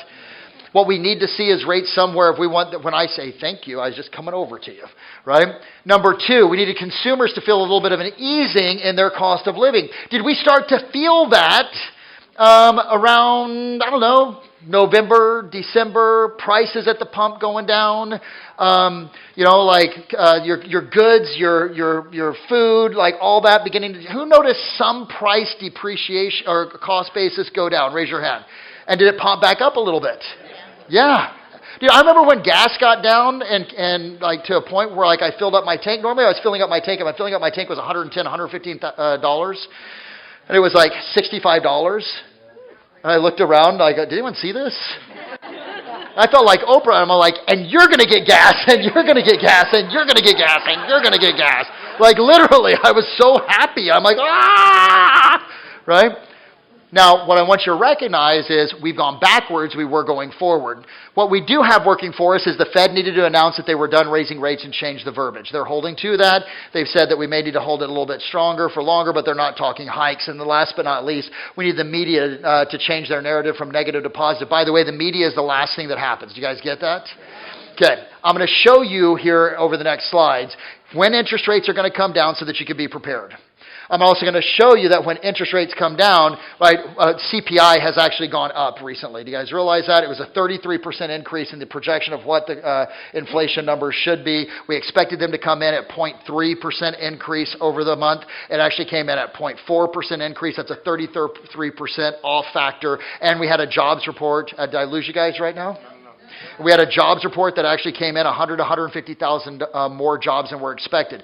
The Fed did not cause the rate increase. The Fed talked positively about what was going on. The minutes got released, and it was positive in terms of the minutes. What happened was, pay attention to me, because when you know this, can you talk more powerfully to your clients? And the answer is, hell yes. What happened was, the Fed, when these numbers came in, they were misprojections, and that economic data, not the Federal Reserve, caused interest rates to go up because it pounded the 10-year Treasury note. That's what happened. Okay? We're going to stay here for a little bit. Now, what's going to happen with prices? You guys want to know what's going to happen with prices? Here's the projection. Oh, actually, let's go interest rates first. I'm out of the slides out of order. Hold on. There we go. This is a 40-year average monthly price improvement. Okay? This is what we had last year in 2023. Take a look at that. What do you notice about this? What do you notice about this right here? This is how much prices nationally have appreciated every single month in 2023. Tell me what you notice. Hold on. It's obvious. Prices increased every single month. Do you guys get that? Could you use this with your buyers? How could you use this? I think prices are going to come down. That's interesting. Do you know what happened in 2023? Well, I think the prices, didn't they retreat? No. Prices increased every single month. The only time that we did is Case-Shiller saw a negative 0.12, etc. Here is 2024 home price forecast. Take a look. Goldman Sachs, Mortgage Bankers Association, Zillow, Fannie, Freddie, Home Builders, National Association of Realtors. By the way, ignore Realtor.com. No, not because they're an inaccurate reporting source, because unlike the rest of these that are in green that were reported in the last 30 days, that is a report that Realtor.com gave in November. Does that make sense? So that's why that's off, right? Because they've lagged in terms of their reporting. What do you notice here, guys? We are going forward. We are not going backwards. And there are certain markets. I guarantee you this market in Sacramento, right, and the surrounding areas and East Bay, right, and Silicon Valley. Well, Silicon Valley is a little bit different because it doesn't follow normal market trends. It follows Dow Jones Industrial Average and the S&P 500 because so much income of or money and wealth is tied to that. But for most of you here, I think you guys will see double-digit appreciation gains in Sacramento the minute that interest rates come down by the end of this year. What do you think? Yes or no? Okay. Now, why is this so important? What's going to happen with rates? Let me go back here. Is this helping, guys? Yes or no? Okay. And you're going to get all of this. Take a look over here. Let me go back here. People always ask me what's going to happen with rates. This right here is a investment strategy that's actually called interest rate swaps. When you hear companies or you hear reporting agencies or you hear reporters say, hey, the market is pricing in or expecting X number of interest rate cuts. How many of you guys have ever heard that from the news or the media? When they refer to the market as saying that there's going to be this many, they're referring to something called an interest rate swap. I'll give you guys a 30-second course on this. Are you ready? Interest rate swap, how many of you guys are familiar with options or futures investing? Okay, someone give me a 10-second, what is an option or a future? An option or a future is where I bet that a stock is going to go up or down.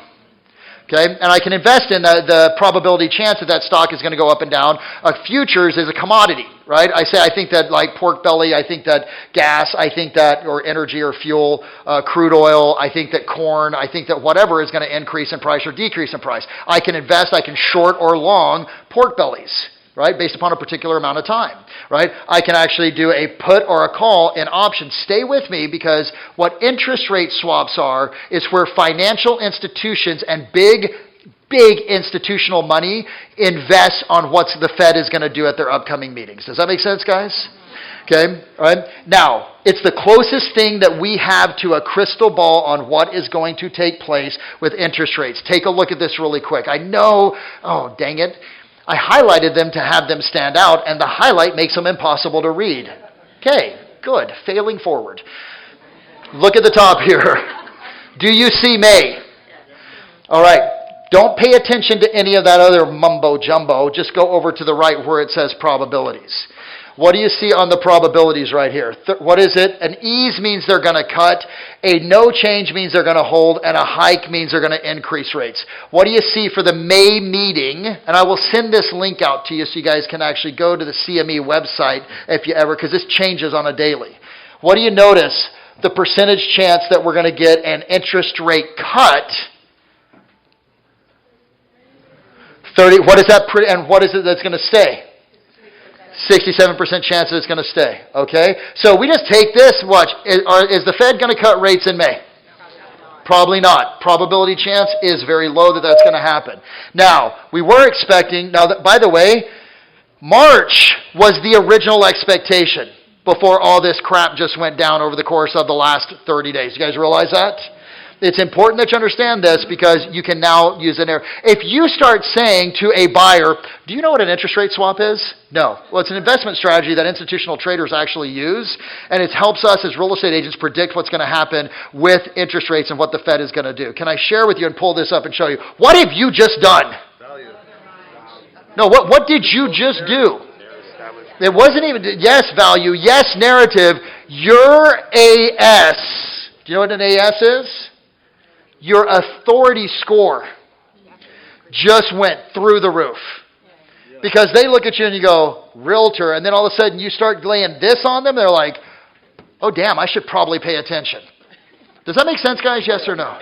Turn to your partner and go, you got a nice AS, baby. All of this data and information that you get raises your knowledge base, which increases your authority score as you share it with your clients. You want to know what selling is today? It's not hard closing. Selling today, write this down, is prospecting to find the motivated, following up to educate the motivated, so that they can take action when it's appropriate for them. Sales today is prospecting to find the motivated. That's why so many of you sit on these crappy leads that you have because you're not prospecting, and therefore you're hoping you're going to crack that egg of this person that you've been working on for 2 years, and maybe they're going to do something. And it's turn to your partner and go, he is so talking to me right now. If I went through your leads as your coach, I go, what about this one that you've had for 6 years? Well, I put so much time into them. Right? So we prospect to, listen carefully, we prospect to find the motivated. Then once we have the motivated, then we use our follow-up as a tool to educate them. Every single call I'm bringing, what is your name? Nick, every call, Nick, I'm bringing some new value information to them so that based upon their risk adversity and their level of motivation, they can take action when it's appropriate for them. The biggest lesson I've got in all my years of sales is this. A buyer is going to buy when a buyer buys, and a seller is going to sell when a seller sells, and there's really nothing I can do to have an impact on that. Honest to goodness, what I can do is I can follow up and I can educate and I can help them understand and I can maybe move them forward faster, but ultimately it doesn't come down to when I think they need to do something. It comes down to when they, based upon their risk adversity and their level of motivation, that they finally make the decision to do it. Does that make total sense, guys? Yes, sir. Turn to part and go, that one was for you, by the way, right? That one point was just for you. Now look at this. Let me go back here. And me, and all of us in this room. June, 69% chance of a raise. Now, if you follow this, what you're going to know is a couple of weeks ago, this was up at a 95% chance. It's dropped. And then we go to July, we're at an 88.9% chance. Basically, what has happened is the interest rate cut has been kicked down the road by about 3 or 4 months. That's all that's happened. Right? We're still projecting 3 to 4 interest rate cuts between now and the end of the year. It just got delayed. Make sense, guys? Okay, good. Any questions on this? Now watch this. Yes! Say it with me. 1, 2, 3. Yes! Give it to me one more time. Yes! That is what every buyer should be doing right now. Do you know why? Oh, you guys want a fun data set? This comes from NAR. Non-active realtors. Here's what it is. No. Okay. right? I have to give full props to that. That's an old Mike Ferry joke, and I just love it. So I cannot not give Mike. By the way, I still love Mike Ferry, man. That dude's a beast. You know, he's getting older, but I mean, this whole industry of real estate owes Mike Ferry an enormous round of applause. Can we just give Mike some love? I mean, yeah, I remember you from MFO days. Like, I remember. What was your name? Pam. Yeah. So absolutely, I remember you. So, here's why every buyer should be saying yes. Why? Because according to NAR, every 1 percentage point drop brings 4 to 5 million buyers into the market. So we just went up a half a percentage point. We went up from 6.63 to 7.14. What does that mean? What just happened? About 2 million buyers got removed out of the market for now. Is that a good thing, yes or no? Now watch. In a real estate landscape where we're selling for a little bit over 4 million homes per year, to have 4 to 5 million buyers come in when rates come down means you got 2 girls for every boy, right? You got double the amount of people that are looking at the same and bidding on the same house just by that. Can you guys get that? So right now, your narrative is why now is a great time for a buyer to buy. You want to sell 30 homes? You guys want to sell 30 homes or more? Then get really good at these scripts. So let me go here. Ready? Oh, by the way, those who want to wait, you're going to miss out on about $72,000 worth of equity appreciation over the course of these next couple of years. Boom. Congratulations. You want to wait for those 2.5 to 4 million buyers to come back into the market? Let's go. That's awesome. So you're telling me you want more competition? Awesome. Good for you. You're telling me you want to pay more? That's great. You want to have less to choose from as well too? Wow. Do you realize that's what a buyer who says that they're going to wait, an uneducated buyer, is basically saying to you because they don't get it? Because a buyer that's going to buy in June or July, are they going to have more inventory to look at or less inventory to look at? Guys, rates come down into the low sixes. Will there be more inventory or less? No, there's going to be less. Do you want to know why? Because here, until we get within 1.5 percentage points, this is what our data is showing us, 1.5 percentage points of the existing interest rate that people have is when they decide to actually overlook the low interest rate and be able to go for the higher interest rate and the bigger house. Most people are in the 3% or the high 3% or the low 4%. And until we get into the 5%, which we're going to see eventually, we're not going to see inventory open up. Does that make sense, guys? Yes or no? So when I asked, did I just make sense to you? Yeah. Did I sell you? Yeah. Could you do that exact same thing? If you had that conversation with a buyer, it's not your opinion. They could give two flying flips about your opinion. In fact, they think your opinion is the opinion of a salesperson that is greedy and wants to get a commission. Let's say that again. If you present and someone says, how's the market? And you present it as if it's your opinion, they are going to resist it because they go, of course Justin's going to say, he's a salesperson. He just wants our commission. But if I say, hey, Justin, I'm really concerned about this. I need to share some data with you. This isn't my opinion. These are just the facts of what's taking place in the projection of Goldman Sachs. Are you familiar with Goldman Sachs? Have you ever heard of the Mortgage Bankers Association? It's the governing body for all finance. Ever heard of Fannie Mae, Freddie Mac? Do you know what they're saying is going to happen in terms of prices? They're projecting a 2.7% increase in prices. That's just where rates are right now, not even taken into account. So honestly, Justin, do you realize what that means for you? It means every single quarter that you wait, you're losing 1 to 2% of your affordability because prices are going up. There it is. Now, what did I just do? I used the data, not my opinion, and I came from a standpoint of I have concern for you because I do, right? I'm worried for every single buyer that's out there right now who's going to wait, because those buyers that are waiting for interest rates to come down are going to end up getting priced out of the market as prices go up. It's 6 of one and a half dozen of the other, okay? Turn to your partner and just tell them, you got to get this down, baby. You got to get this down. All right. Okay. Most agents know what's happening. Good agents understand what's happening. Great agents can explain what's happening.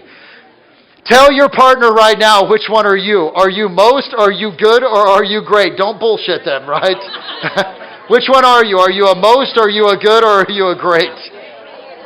How many of you, look up here at me, my friends. How many of you are a great agent and can explain like I just explained what's happening? Raise your hand.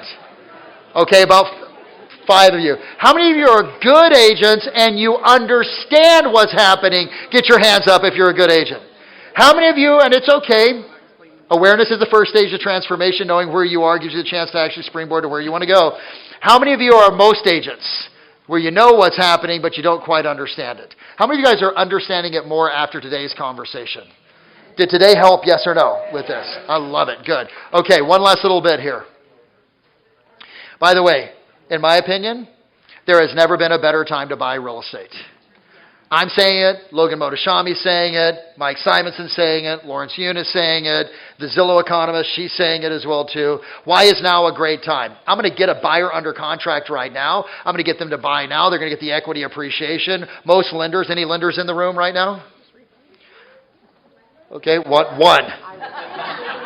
Stand up. I'm going to give you some props and some love. What's your name? Lindsay. Lindsay, who do you work for? The JJ Mack team at American Pacific Mortgage. American Pacific Mortgage. Does American Pacific Mortgage have a no-cost refinance or no-fee refinance? Yeah. Okay, and with that no-cost refinance, could a buyer actually buy a house now and with no cost to themselves be able to refinance at a lower rate and gain equity? Yep, they have like 18 months to do it. They have 18 months to be able to do it. Do you think the market and the interest rates are going to be lower in 18 months than they are right now? Yes or no? Okay. What's your telephone number? 916. Write this down. 801. 916. 801. 801. 9409. 9409. Send her some loans, because she's the only damn lender that ever was smart enough to get. If I was a lender and this is the room that I'd want to be in, right or wrong? I mean, honest to goodness, okay? Like, find her when we're all done, right? So, hey, Rob, you gotta kick some lenders' asses, man. She's your preferred lender. I love it. Oh, there's one back there, too. Well, you freaking missed the boat because you just sat there like a bump on a log, man. I love you. What's your name? Everyone say, what's up, Doug? Doug, everyone see Doug in the back as well, too. I get a buyer under contract. Look at me right now. Buyer under contract right now. Let them gain the equity and appreciate. Let them be able to actually have more. Is there more to choose from now than there will be in the future? Yes, they have a higher probability of getting the house that they want. They're right now, because of what rates are doing and because we've removed 2 million to 3 million buyers out of the market right now, right, they have a little bit more negotiating power. Even if there are multiple offers, it's not 10 multiple offers, it's 2 or 3. You have more negotiating power. You have less. Like, it's such a benefit. And when you get that, you talk with urgency. If you don't believe it and you don't get it, and by the way, I don't know how you can look at this data and not believe it, you know what I mean? And when you get that, you want to be like, no. It's a really bad idea for you to be able to wait. Can I please share with you? Right, I even cut the whole conversation off at the path. Listen, you may think that the only reason I want you to move forward is to get a commission. I'll talk straight to that. Why? Because if it's in their head, why not at least address it? It's like if you're pre-qualifying a listing presentation and you ask the question, have you ever thought about selling it yourself? People always would get nervous about that, Renee. Oh, well, what if I mentioned, have you ever thought about selling it themselves? And they go for sell by owner. Dumbass, they know that they could sell the property by themselves. It's not like you gave them some idea. So what I'm going to do is if I feel that, I go, hey, listen, I know it's really common for you as a buyer to look at real estate agents and think they're just pushing me forward because they want to get a commission. And you know what? For a lot of agents out there, that's the case. But can I share with you what makes me really nervous about you waiting? I want to present data to you so that you can make a decision based upon your level of motivation and what I present to you. Okay? And then you can choose, not me. Is that a great way to sell, guys? Yes or no? Do you see, that's the style that I teach. I love that. It took me 20-something years to get to the point where I went, yes, this is it, to perfect it, to craft it, and then to turn around and to teach it. I call it education-based, data-driven selling. Education-based, data-driven selling. Where my job is to educate the clients with data, let it do the heavy lifting, so that then they can make the decision based upon their risk adversity and their level of motivation, like you've heard me say multiple times. Okay? You guys want to see some scripts? Oh, by the way, in order for you to use these scripts effectively, here's how you control the narrative. Number one, study your local market statistics every day or every Monday. Like sit down Monday, pull the data from the last 7 days, from your MLS, from your board, see what's happening. Are we increasing in price, decreasing? Are we going up in inventory, going down in inventory? Number two, study the national real estate trends monthly. I'm going to tell you right now, I love Bill Harney. Some of my slides are from Keeping Current Matters, and if you're not part of Keeping Current Matters, for their slides, you should at least use them. But I will tell you, they're getting a little bit stale right now. Okay? Like it's just not. What I'm loving right now, absolutely loving, is Housing Wire's Logan Motoshami. Subscribe to, it's for free, Housing Wire Daily Podcast. Anytime that Logan and Sarah are together talking about the market, you need to be listening to it. They're 15 to 20 minutes. Altos Research on YouTube. Mike Simonson is the owner. It just got bought out by, last year, it just got bought by Housing Wire. Mike Simonson goes real deep into data, but does it in a manner that is very approachable. Also, Mortgage News Daily. Mortgage News Daily. That's my go-to. Those are my 4 go-tos, guys. If I was not, and of course I have economist buddies and friends that I actually talk to on a regular, etc. But if I'm recommending for you, with it costing you how much? Nada. My friends, you spend 15 minutes a day studying the national real estate trends so that you can know everything there is about what's going on. Here's what, it's funny. I went to Portugal a couple of weeks ago. I spoke for Century 21, 3,000 agents in Portugal and Spain. Like, it was amazing. Like, literally, Rob, it was their awards banquet. Now, I know here, C21, no offense to any Century 21 agents, it's like the old brand, you know what I mean? That, like, they had Sandstorm playing, they had go-go dancers, as they're wearing their orange jacket. It's not orange, what is it? Like, gold. So, yeah. And all of them had their gold jackets, and they're so proud. And the Sandstorm's playing till 1:30 a.m. They were doing their awards banquet. I turned to Anna, I'm like, I am done. We have got to go to bed, right? But see, and I hit them with it as well, too. You have got to study as much as you possibly can. Because when you are educated, now here's the point. When I was in Portugal, I didn't do my data studying. Does that make sense? I wasn't doing it. Why? Because I was busy enjoying, and we had a little vacation and doing all this stuff. And guess what happened? I lost some of my certainty. It was really weird. Doubt started to creep in like a week. Right? Because I wasn't doing what I'm teaching you to do. The reason you doubt the market is because you aren't studying it. Because if you were to study it, you would see the data that says it's a good market. It's the perfect time to buy. Does that make sense, guys? Yes or no? Okay, cool. Now, here's some scripts. Number 1 script. Everyone say, Coach, give me some scripts. Oh, for 4 of you. Here's for the 4 of you that actually answered. Everyone say, Coach, give me some scripts. Interest rate check-in dialogue. This is one of my favorites. Okay? I'm going to call everyone. Now, by the way, I'm going to give you guys the option to be able to actually get this. I will send it out to you. My team will. It says, hello, blank. This is blank with blank, and I'm calling you back. Just like I said I would. Okay? I wanted you to reach out and see, did you see what happened with mortgage interest rates over the last 14 days? I'm curious, what are your thoughts around this? This is designed for me to call every single buyer that I have, and by the way, any seller as well too, because do you know that 60 to 70% of your sellers are also buyers? So when you hear me talk buyers, just understand sellers are inside of there as well too, okay? Because all I'm doing is I'm taking a temperature. I'm getting the gauge. What are they thinking? What are they feeling? What's going on right now, right? Okay? Because do you think It's funny, I was speaking on Monday, just this last Monday, and Brainerd, Minnesota, right? Do you know where Brainerd is? No, they got quiet. They're like, whoa, whoops, I woo-wooed at the wrong time. I was role-playing with someone, this script, and I said, did you see what happened to interest rates in the last 14 days? And he was role-playing with me as if he was a buyer, and he said, no, I haven't. I said, let me stop the role-play right there. You have an unmotivated buyer. He goes, well, how do you know? I go, because anyone that's motivated and as a buyer is looking at interest rates on the regular. Does that make sense, guys? So if you get a no right there, you're going to know that they aren't that motivated. Make sense? Okay. So I say, I'm curious, what are your thoughts around this? I was wondering how, if all, does this impact your goal to buy a home in the next 30, 60, 90, 120 days, 6 months? Were you aware how the increase in rates actually plays to your advantage as a motivated buyer? Control the narrative. Switch the frame. Have them start to recognize. No, I wasn't. Well, number one, you have less competition because a buyer's getting out of the market. Did you realize that according to the National Association of Realtors, I layer on that data that I gave you? Do you guys see how that works?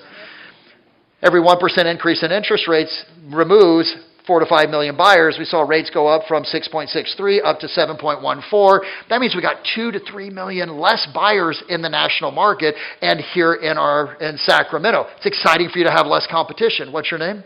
It's exciting, Roman, to have less competition, right?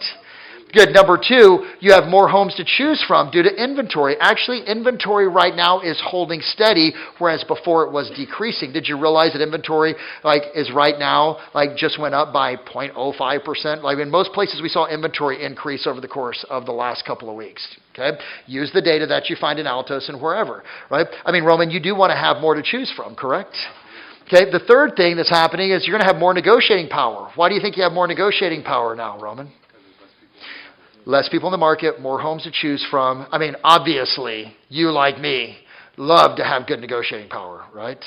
Okay, and the last thing is you're going to still be able to actually get the equity as the market increases. Remember what I showed you, that prices are projected to increase anywhere on average 2.7%. And then you can go over here to Lindsay, Yes. or to Doug, right? And do a no-cost refinance, right, within the 18 months. Isn't that exciting? Great. It's exciting to think about, Roman, right?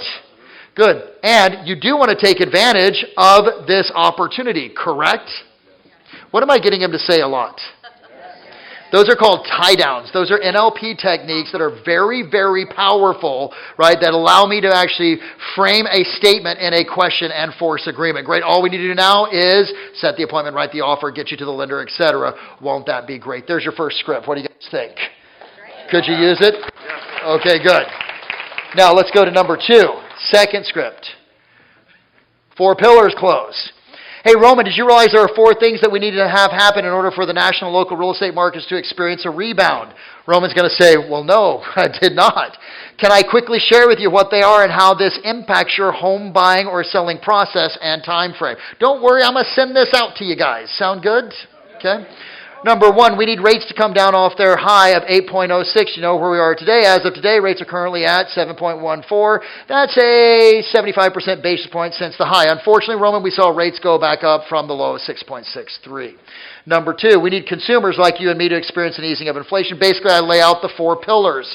Remember I taught you the 4 pillars earlier? That's why I wanted you to be able to look at that and to be able to understand it. Now, what impact do you think all of this is going to have on the confidence of buyers and sellers that have been on the sidelines? Do you think that's going to create more activity and demand or less?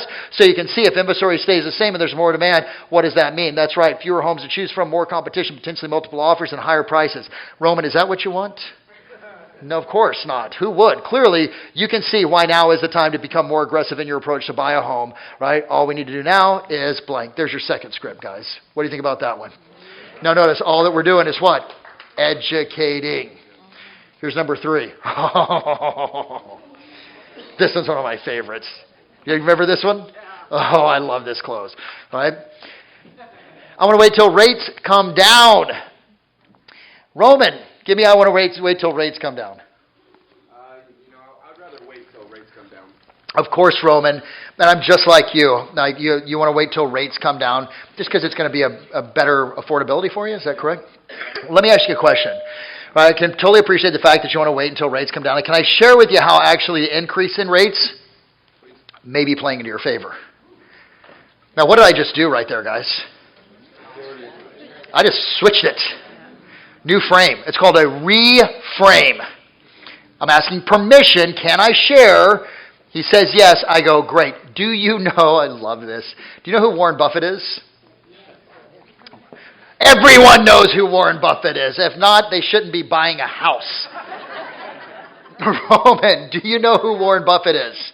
What do you tell me, man? What do you know about Warren Buffett? He's a billionaire. Yeah, do you know how much his net worth is? No, I don't. It's $117 billion. How did he get so wealthy, Roman? Knowledge? Yeah. Actually, how he got so wealthy is through an investment strategy that he learned from his mentor, Charlie Munger. What he does is, he said, when everyone else is buying, you should be selling, and when everyone else is selling, you should be buying. Have you ever heard that before? Yes. Okay, good. It comes from Warren Buffett, right? Okay. Well, I'm curious with rate. What did I just do right there? Not my opinion, but I just laid in a strategy to Roman that said, if everyone else is getting out of the market, Warren Buffett would be getting in. Do you see the power of this? Then I say, hey, I'm curious, Roman, with rates increasing, what impact do you believe that this has had on the number of buyers that are actively out looking at homes? Let me ask the question again, because I know you just went to Deep Space Nine on me, right? I'm curious, Roman, with rates increasing, what impact do you believe that this has had on the number of buyers that are actively out looking? That's exactly correct. There's less, right? Some buyers have stopped their search because the increase made it financially impossible for them to buy. Now, and another group simply got nervous and are going to wait until they feel confident to move forward. Makes sense, doesn't it, Roman? So, you're realizing, I love that line. It's called My G3 Nation. What was that? You're realizing. It's an awareness presupposition in NLP. He may not be realizing, but when I use language to create reality and I say, you are realizing, what happens? He goes, oh, I'm starting to realize that. Turn to your partner and go, these are not the droids you're looking for.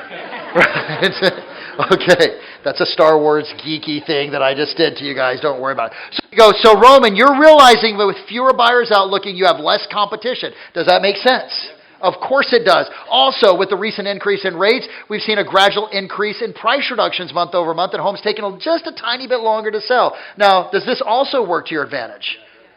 Okay, so now at this point, absolutely, you have a bit more negotiating power with sellers, and you have more home to choose from. You clearly can see how this works in your favor, right? Well, what do you think is going to happen? Now, here's the freaking right hook. You ready? Hey, Roman, what do you think is going to happen to the number of buyers that you're competing against the minute the rates drop again?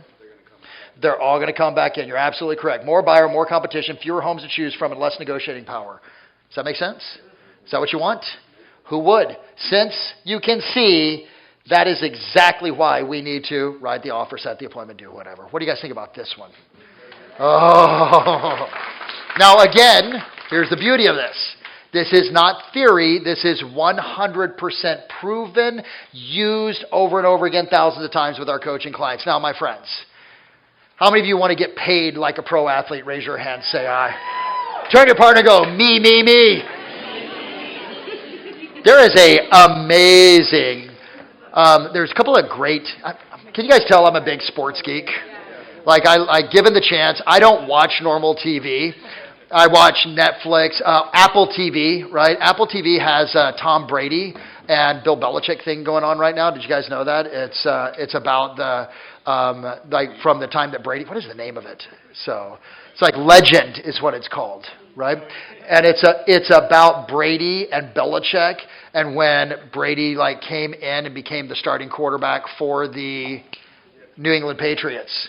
I just got done watching another one that was on the Lakers and Jerry Buss, right? And did you see this one? Yeah. No. So is it Winning? So no. So there's another one. I love Winning Season. Winning Season is a fictional documentary, right? This is an actual documentary that takes it from the time that Jerry Buss bought the Lakers in 1979, how they won with Magic and Kareem. I know, like some of you, I'm losing you right now. I give a shit, right? So I just want to talk about sports for a second, right? So, and then how they won multiple championships, right? And then Kobe and Shaq won multiple championships. Then Kobe won multiple championships, and then that other guy that plays for them won a couple of championships as well too. So I am not a big LeBron James fan. I know I may have just lost a whole bunch of you, right? So, right? But I'm going to tell you right now, the work ethic, the drive, the determination that you saw in some of these other players are absolutely amazing. And LeBron is great, yes, okay. So now check this out, guys. Pro athletes get paid a lot of money, don't they? Why? Why do they get paid a lot of money? By the way, did you have a question? It's on Apple TV. Yeah, it's on Apple TV. You know, Apple did a reboot on their Apple TV, and now it's really everything is combined into one app. So it's on Apple TV. They're phenomenal. Listen, I love watching sports, not because I geek out on sports, but because I like watching and observing and studying excellence. That's why I watch it. Okay? I'm more interested in actually watching the stories behind than I am watching the game in today's world. Because it gives me the chance, like Super Bowl was fun. I'm a San Francisco 49ers fan. I hate you, Patrick Mahomes, right? Patrick Mahomes is like the kryptonite to the San Francisco 49ers. And you know what was happening? You got to give props. I knew we were going to lose the freaking game. You give Patrick Mahomes and you put him in that situation at the end of the game. I'm like, why am I even watching this? I can write the script for this. It's going to go down to the very end. Patrick Mahomes is going to throw a touchdown in the end zone, and the Niners are going to lose again to Patrick Mahomes. I hope your plane crashes, Patrick Mahomes. Oh. I would never wish that on anyone, right? So, okay, but check this out. Why is he able to do that? Why is Patrick Mahomes the greatest quarterback in the NFL right now? Why is Steph Curry the greatest shooter of all time? Why is Kobe Bryant one of the greatest athletes of all time? Why is Michael Jordan? Why is Serena Williams? Serena and her sister Venus. Let's get out of the guy world of using men as an example. Let's go to Serena and Venus. Why are Serena and Venus the best? Because they simply out-practiced everybody else, period. When everybody else, look, were they naturally talented? Were they naturally gifted? Who knows? Maybe.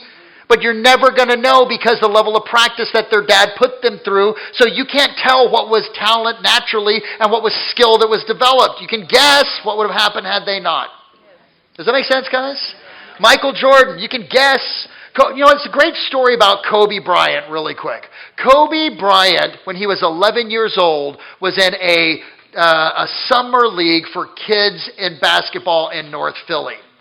He actually went in, they played 6 to 8 weeks of basketball. Guess how many points he scored? Zero. Hello. He didn't score 1 point. Kobe said, I should have gotten lucky just one time, but I didn't. And he went back the next year and he said, I'm going to practice on my fundamentals. You know what he practiced on for 6 months? And this is what I love that he said in the interview. You guys watch this interview that I sent out to you guys? By the way, in G3 Nation, which is like one of the things I'm going to give you guys a free subscription to. Would you like to actually have 30 days free with myself and the 300 people that I coach inside a weekly webinar, a daily huddle in the morning at 8 a.m. or 7 a.m. here. Perfect for you guys on the West Coast. How many of you guys would love that? Raise your hand, say aye. Okay, good. At the end of this, I'm going to give you guys access to it. And if you were to choose to continue, which I recommend, here's the beauty. It's only $49 a month after that. For $1.63, make your own damn freaking makalaka chaka, right? And don't go to Starbucks, okay? But here's the thing. Kobe said, I took 6 months. And I think it was more his dad, Jelly Bean, and less him, because at 11 years old, I don't think you have the social acumen to be able to understand that. You know what I mean? He said, I took 6 months, and all I practiced on was my mid-range jump shot. Then I practiced on my dribbling for the other 6 months. And he said, and guess what happened? He came back the next summer. Guess how he did? A little bit better. He said, I was better. I wasn't the best. I was in the middle of the pack. He goes, but I stuck to it, and I worked on some other fundamentals. And he goes, and the next year I was the MVP of that entire league. You talk about that in the book. He talks about it in the interview that I actually sent out. If you email me or just send me a DM, I'll send it over to you. Or you guys connect him, right? Or you can actually be able to get it off of the G3 Nation site so that we have, okay? But here's, guys, look at me. Please.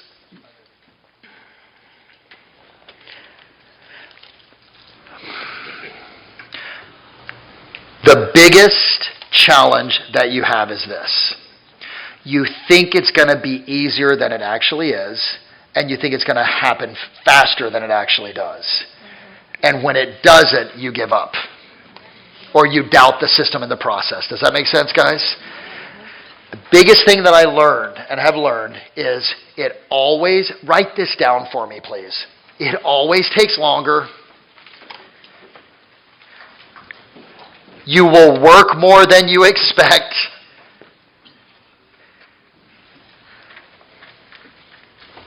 And you're going to be filled with frustration as you're learning.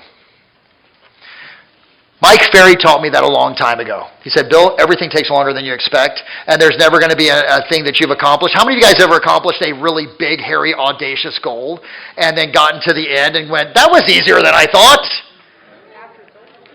Or is it more like, that was tougher, I worked harder, etc.?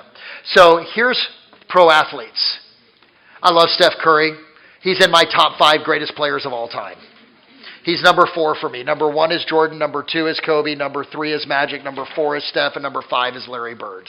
Right? So, I love Larry Bird. So, what? Now, here is what you guys need to do. Take those scripts that I just gave you. Choose one. Read it every single day for 10 times through.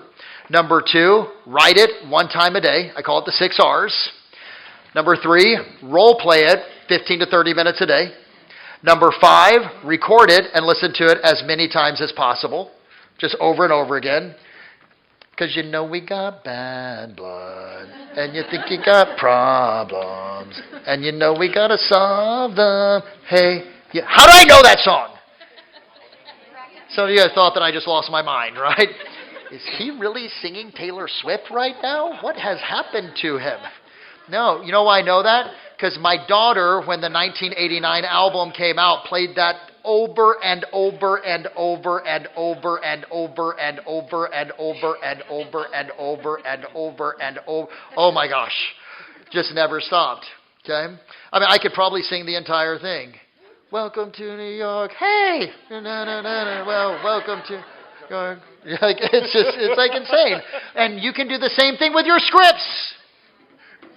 If you recorded them and instead of listening to music or talk radio or whatever it is that you're listening to, you actually played your script in the background while you're driving around, you would T-Swift it to a certain degree and you'd be able to actually have it in your brain because you're listening to it over and over. Does that make sense, guys? Okay? It's a hack for you to be able to get it faster sooner. Then you really need to go out and use it. That's the key thing. And it's not going to be perfect, but your imperfection will be better than you winging it. Your imperfection of being on the script will be better and greater results than if you're winging it and trying to actually just figure out where you go next. Okay? It's an outline. Then last, report back to your coach.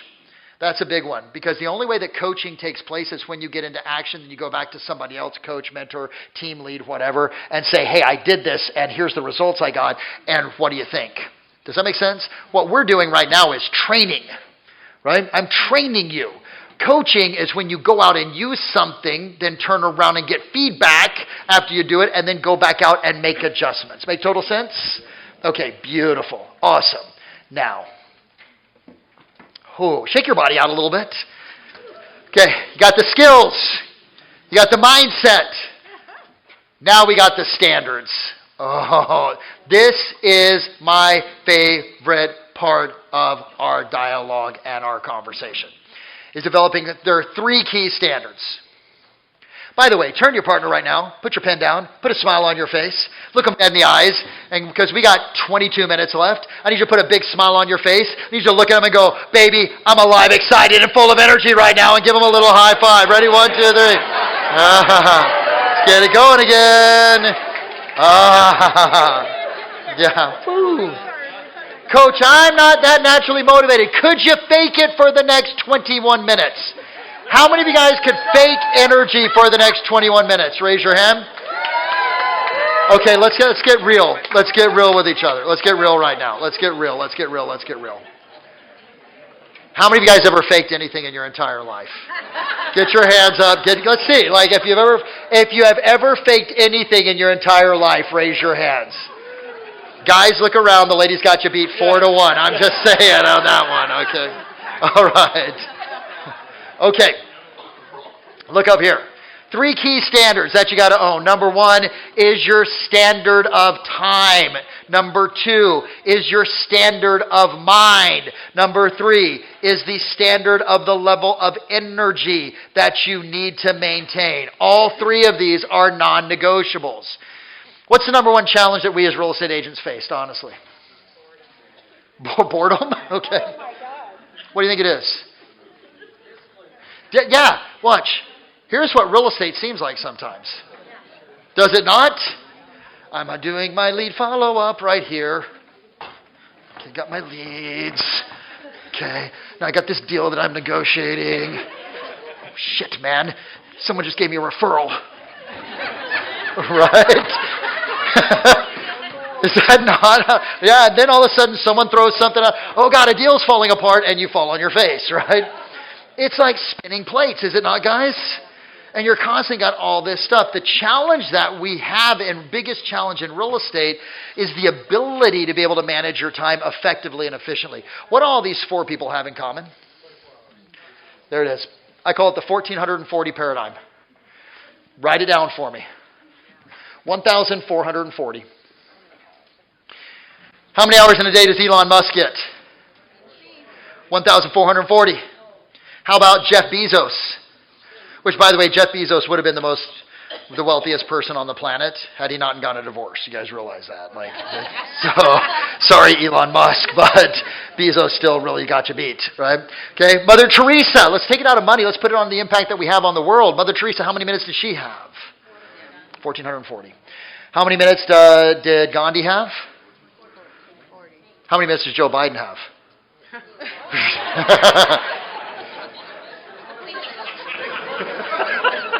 Okay, all joking and kidding aside. God bless him for trying, right? So here's, I love seeing him do his little walk, right? His little jog. So cute. All right, how much, this is the first step of understanding your standard of time. See, I really do not believe, it's such a horrible picture of me, but I'm going to put it up there. Wow, I look like I've been on a freaking bender doing like crack or something right there going on. Is that like a... Wow, we're going to remove that. Oh, wow, God. Thanks, Pitt. I appreciate that, man. Fuck you, too. I love you, man. Okay, so check this out. Everyone look at me really quick. You do not have a time management challenge. Stop telling yourself that. You have a choice management challenge. You're not, you cannot manage your time. You manage your choices with the time that you are given. The problem that we have is you are choosing activities that are below the hourly rate of what you want to earn to hit your goal. Well, thank you. I'm glad we got one that's good out of the entire event. Yay. Woo. I can sleep tonight. All right. So the first step when I'm coaching somebody, and Billy, you and I have done this, okay?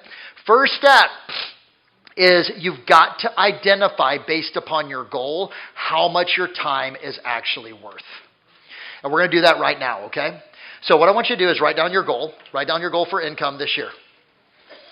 Tell your partner again what your goal for income is. This time do it with some excitement and some enthusiasm, like you believe it and are excited about it. Ready? 1, 2, 3. Tell them how much. How much you going to earn? I'm going to earn 500. I'm at 600. Hey, my friends. Shh. Look at me. Stop being embarrassed about the income that you're going to earn. Turn to your partner and go, I give you full permission to make a lot of money. On the count of 3. Ready? 1, 2, 3. You give full permission to make a boatload of cash. Is it okay to make a lot of money? Yes or no? Yes. Could you take better vacations? Could you have more money in the bank? Could you invest in real estate? Would you drive a nicer car? Could you do more stuff for your family? Would you be having better sex? Everything is better with more money. I'm telling you that right now. Okay? And the only way, look at me. The only way that you will earn more money is to start treating your time differently and making better choices. And the only way that you'll start making better choices if you start to recognize how much your time is worth based upon your goal. Many of you have a $200 an hour goal and you're making $50 an hour decisions. You're engaging in sorry, you're right here. I'm like, right here. You're engaging in $50 an hour choices. Do you guys see this? Do you see the disconnect right there? $50 an hour. I know you are, yes. So here's what I want you to do. Take your goal, now divide it by the number 2,080, because there's 2,080 working hours in a year. 2,080. Okay, income goal divided by 2,080. What is that number? 2,080 working hours. What is that? Share with your partner what's your number? I'm at 104. 104. Awesome. Hold on. I'm going to punch you in the throat if any of you guys say it's not enough. Because I want your not enough to actually recognize it's a stepping stone. Kobe Bryant did not come back. Kobe Bryant did not come back and all of a sudden win the MVP of the Summer League because he practiced for a year. It was a stepping stone. Does that make sense? $100 an hour. Do you know what the average human being makes in North America? Probably $27 to $30 an hour for a professional. And you're going to make $100 an hour? Come on, what's your name? Everyone say, Haley, you're a badass on the count of 3. Ready? 1, 2, 3. Haley, you're a badass. Embrace the 100 as the stepping stone to 150, 200. Share with your partner, so you take your total goal divided by 2,080. That gives you your hourly. Do you guys got it? Share with your partner how much your hourly is. How much you're worth per hour. Guys, remember? Look at me. Guys, remember that 3 by 5? How much are you worth? $480. There we go, baby. That's $1 million right there, 480. I love it. Awesome. How much is yours? Soul Sister, how much is yours? Oh, it's $5,327. An hour? What are you going for? 1.5 million. So that's going to be, 1.5 is going to be 600 and something dollars. Yeah, you got it. I have no problem sharing with you guys the income goal of the company, okay? Fully transparent.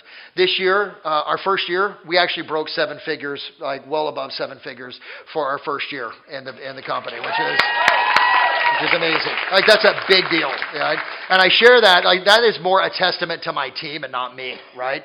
Because my team, like in Anna, there would be no Coach Pipes if there was no Anna Ferrari, who is our director of operations and my significant other. So if you follow her on Instagram, it's Miss Anna Ferrari, right? You need to give her a shout out, like just a DM and say, hey, baby, great job. Like, Pipes was talking about you and how you crushed it. So, right? Thank you guys for helping me get laid. And then... I appreciate that help, right? God, he talks about sex a lot, right? Okay, now, but here was this thing. Check it out, my friends. Here was this thing. I held on to laundry. And my company this year, the goal is that we actually do $4.5 million in top-line revenue. Okay? We did, 1.4, 1.5, in between 1.4 and 1.5 our first year. What that means is it's like 480 times 4 or 5. My per hour of decisions that I need to be making is somewhere around $2,000 to $3,000 per hour. Well, I was still doing my laundry, still doing my kids' laundry. Of course, I justified it by saying, well, I give it to them and they hang it up, right? But still, I caught myself throughout, portions of the day or the evening, and I'm doing laundry instead. And then I reached out to Anna. I said, this is ridiculous. I need to hire someone to come and do the laundry. If I'm going to, practice what I preach, then, it's ridiculous for me to be engaging in doing laundry. Right? And so she said, okay, cool, let me put you in contact with this gal named Talitha. I said, okay, perfect. And I said, how much is Talitha? She goes, let me check with her, right? Anna texts me back and said, Talitha is $45 an hour to come and do your laundry. I'm like, that is ridiculous. I'm not paying $45 an hour for someone to do my laundry. I'll continue doing the shit by myself. I'm stubborn just like you guys, right? And then about 2 weeks went by, and I had just got off a coaching call with one of my great clients, and I had just done this exercise with them, and I went, holy crap, man.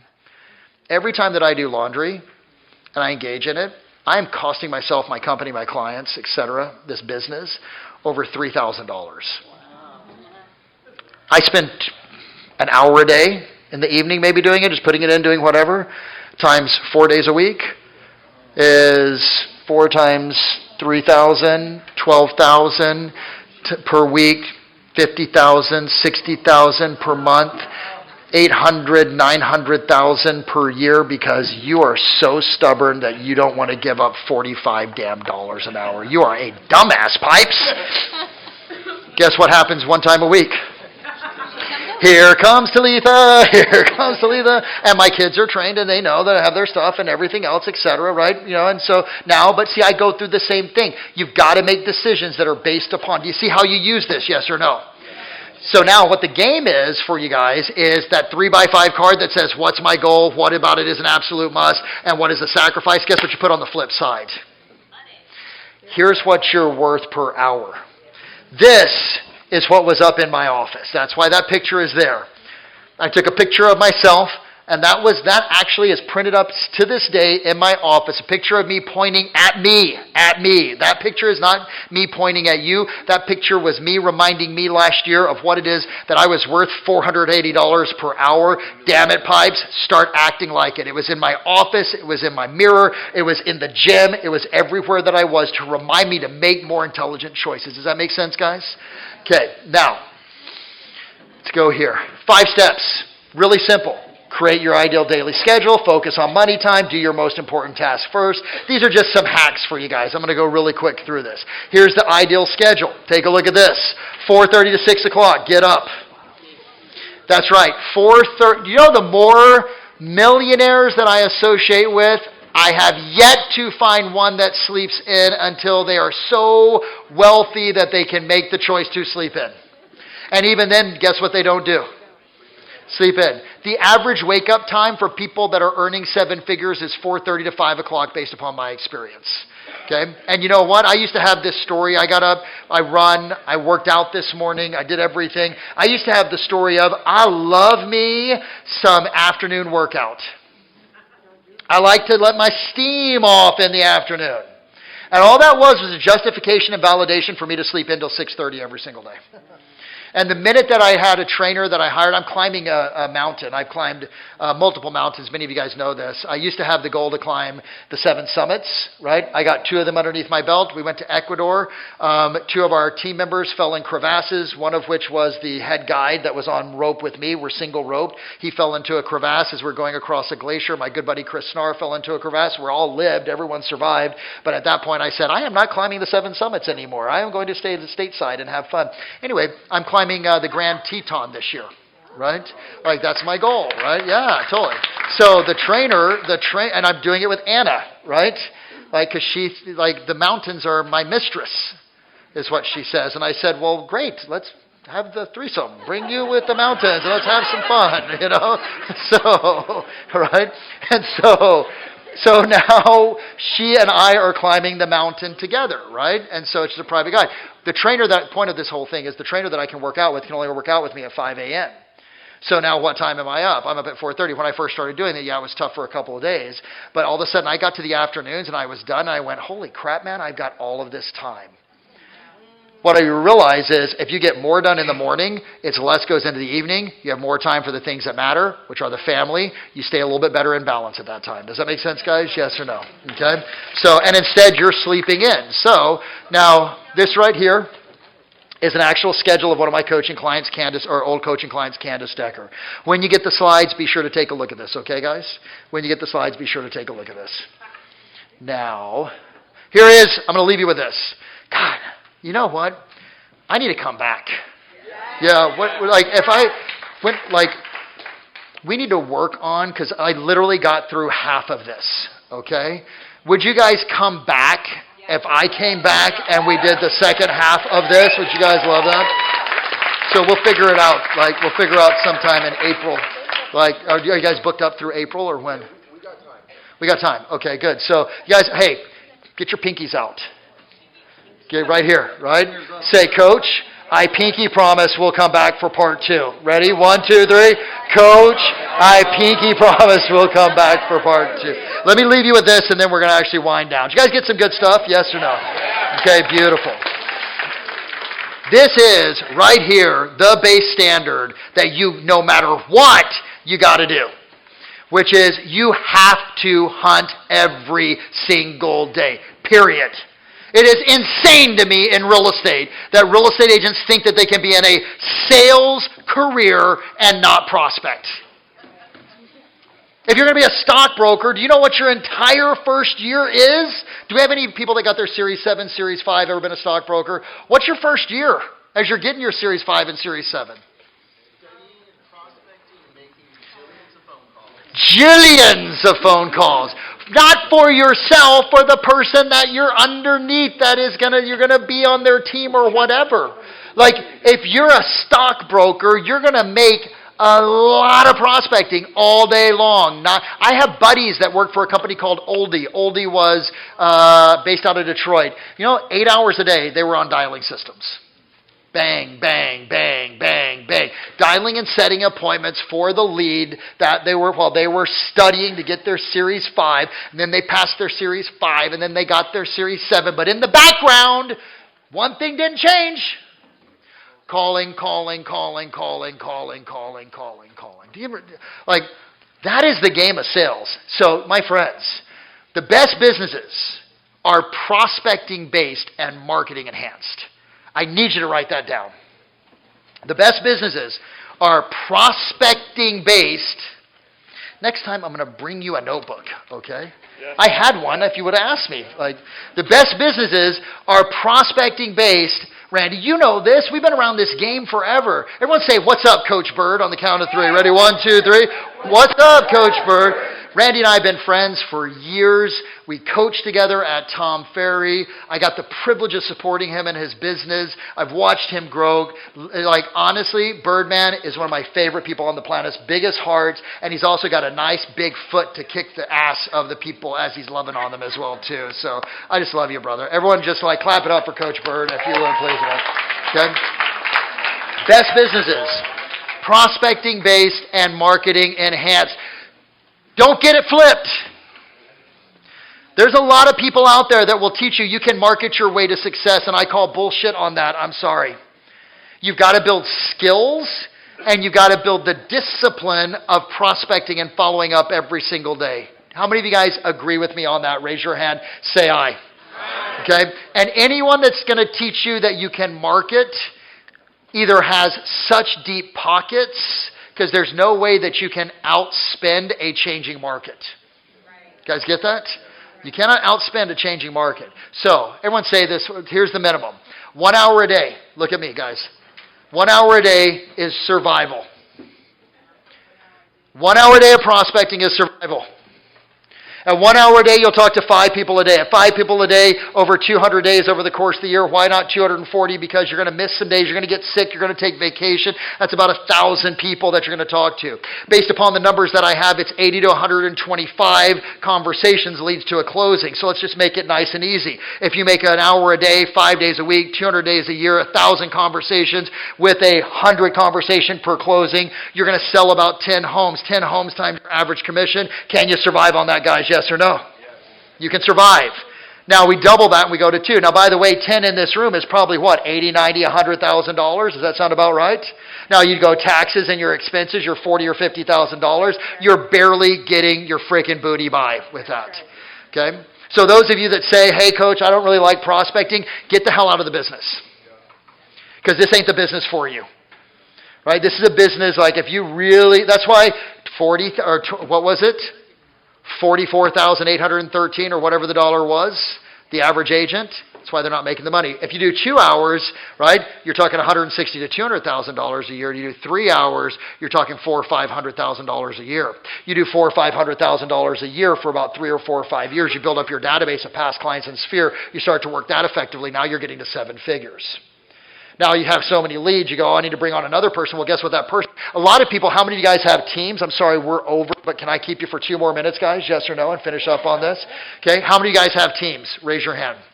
How many of you want your team to prospect more? Raise your hand. Keep them up, keep them up. Okay, actually, you guys stand up. Leaders stand up. Leaders stand up who had your hands up. Do you want, clap it up for these amazing leaders, like, for sure.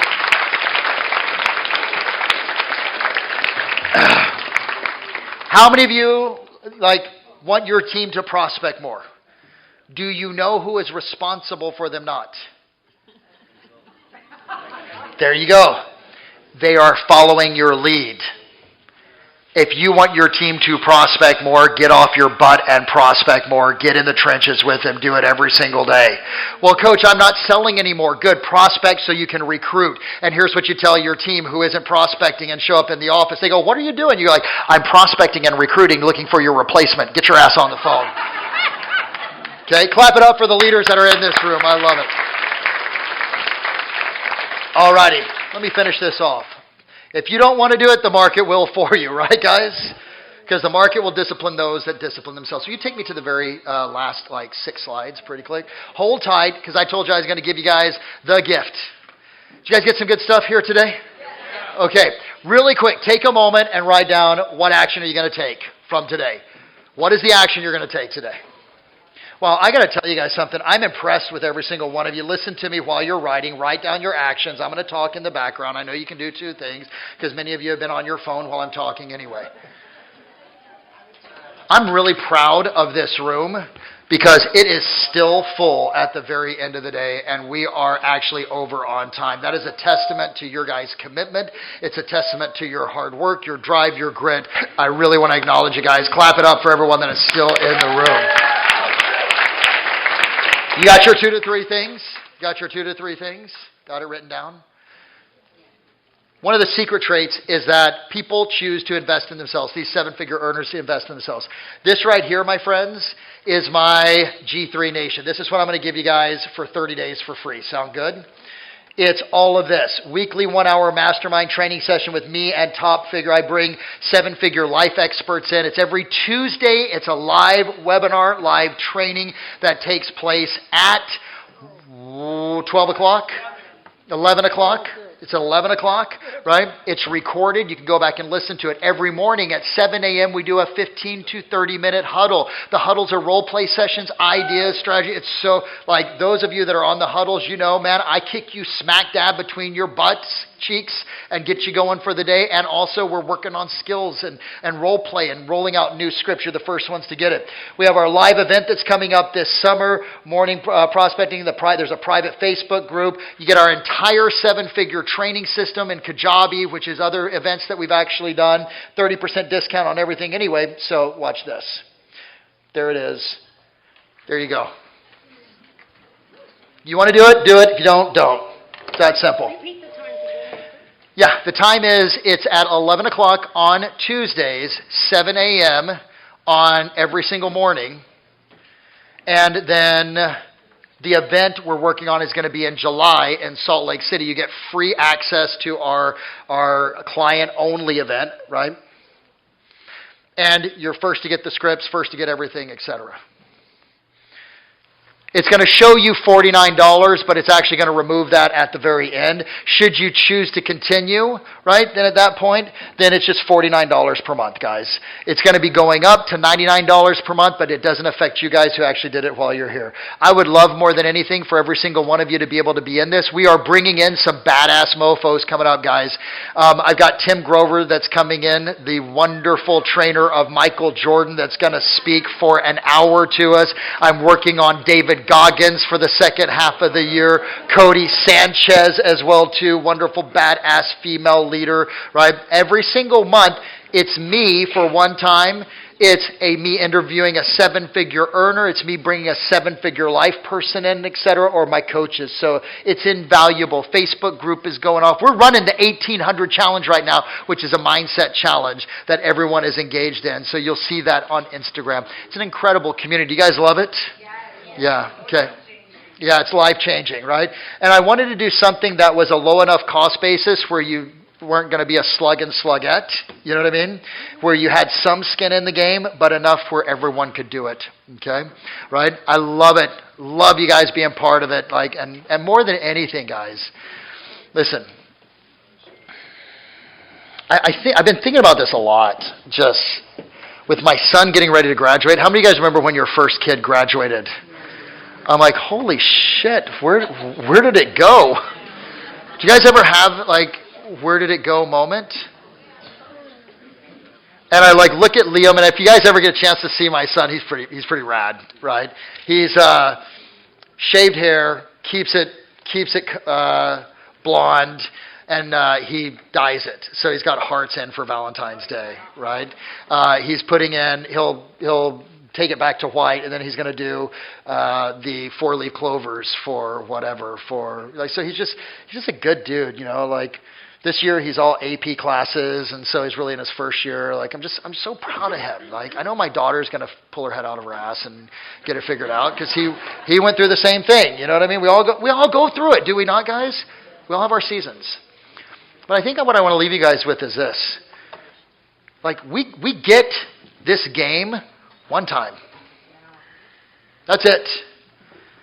I remember fishing with Liam when he was 3 years old, and teaching him to fly fish, and he's no, there's no hook on the end, obviously, but I remember him flailing around and everything, thinking that moment would last forever. And now I go, wow. And it goes faster and faster and faster. What I really want you guys to think about is regret versus recognition. Are you going to live a life that where you get to the end, you regret not doing certain things or taking action or getting to the end of the year and I should have worked harder? Are you going to recognize that you did everything that you possibly could with this amazing gift called life that God gave you? The time that we have here is so precious, it goes faster. The time that I had with you guys here today went damn fast, right, guys? I want to thank you for your time, your energy, your focus, your effort, your determination. And I want to thank you and challenge you that don't just let this be an event. Let this be like a barbaric yawp that smacks you upside the face and demands that you actually do more, not because I say it, but because you know deep down in your heart you deserve it. Right, guys? So thank you so much for your time here today. I appreciate every single one of you. Thank you, thank you, thank you.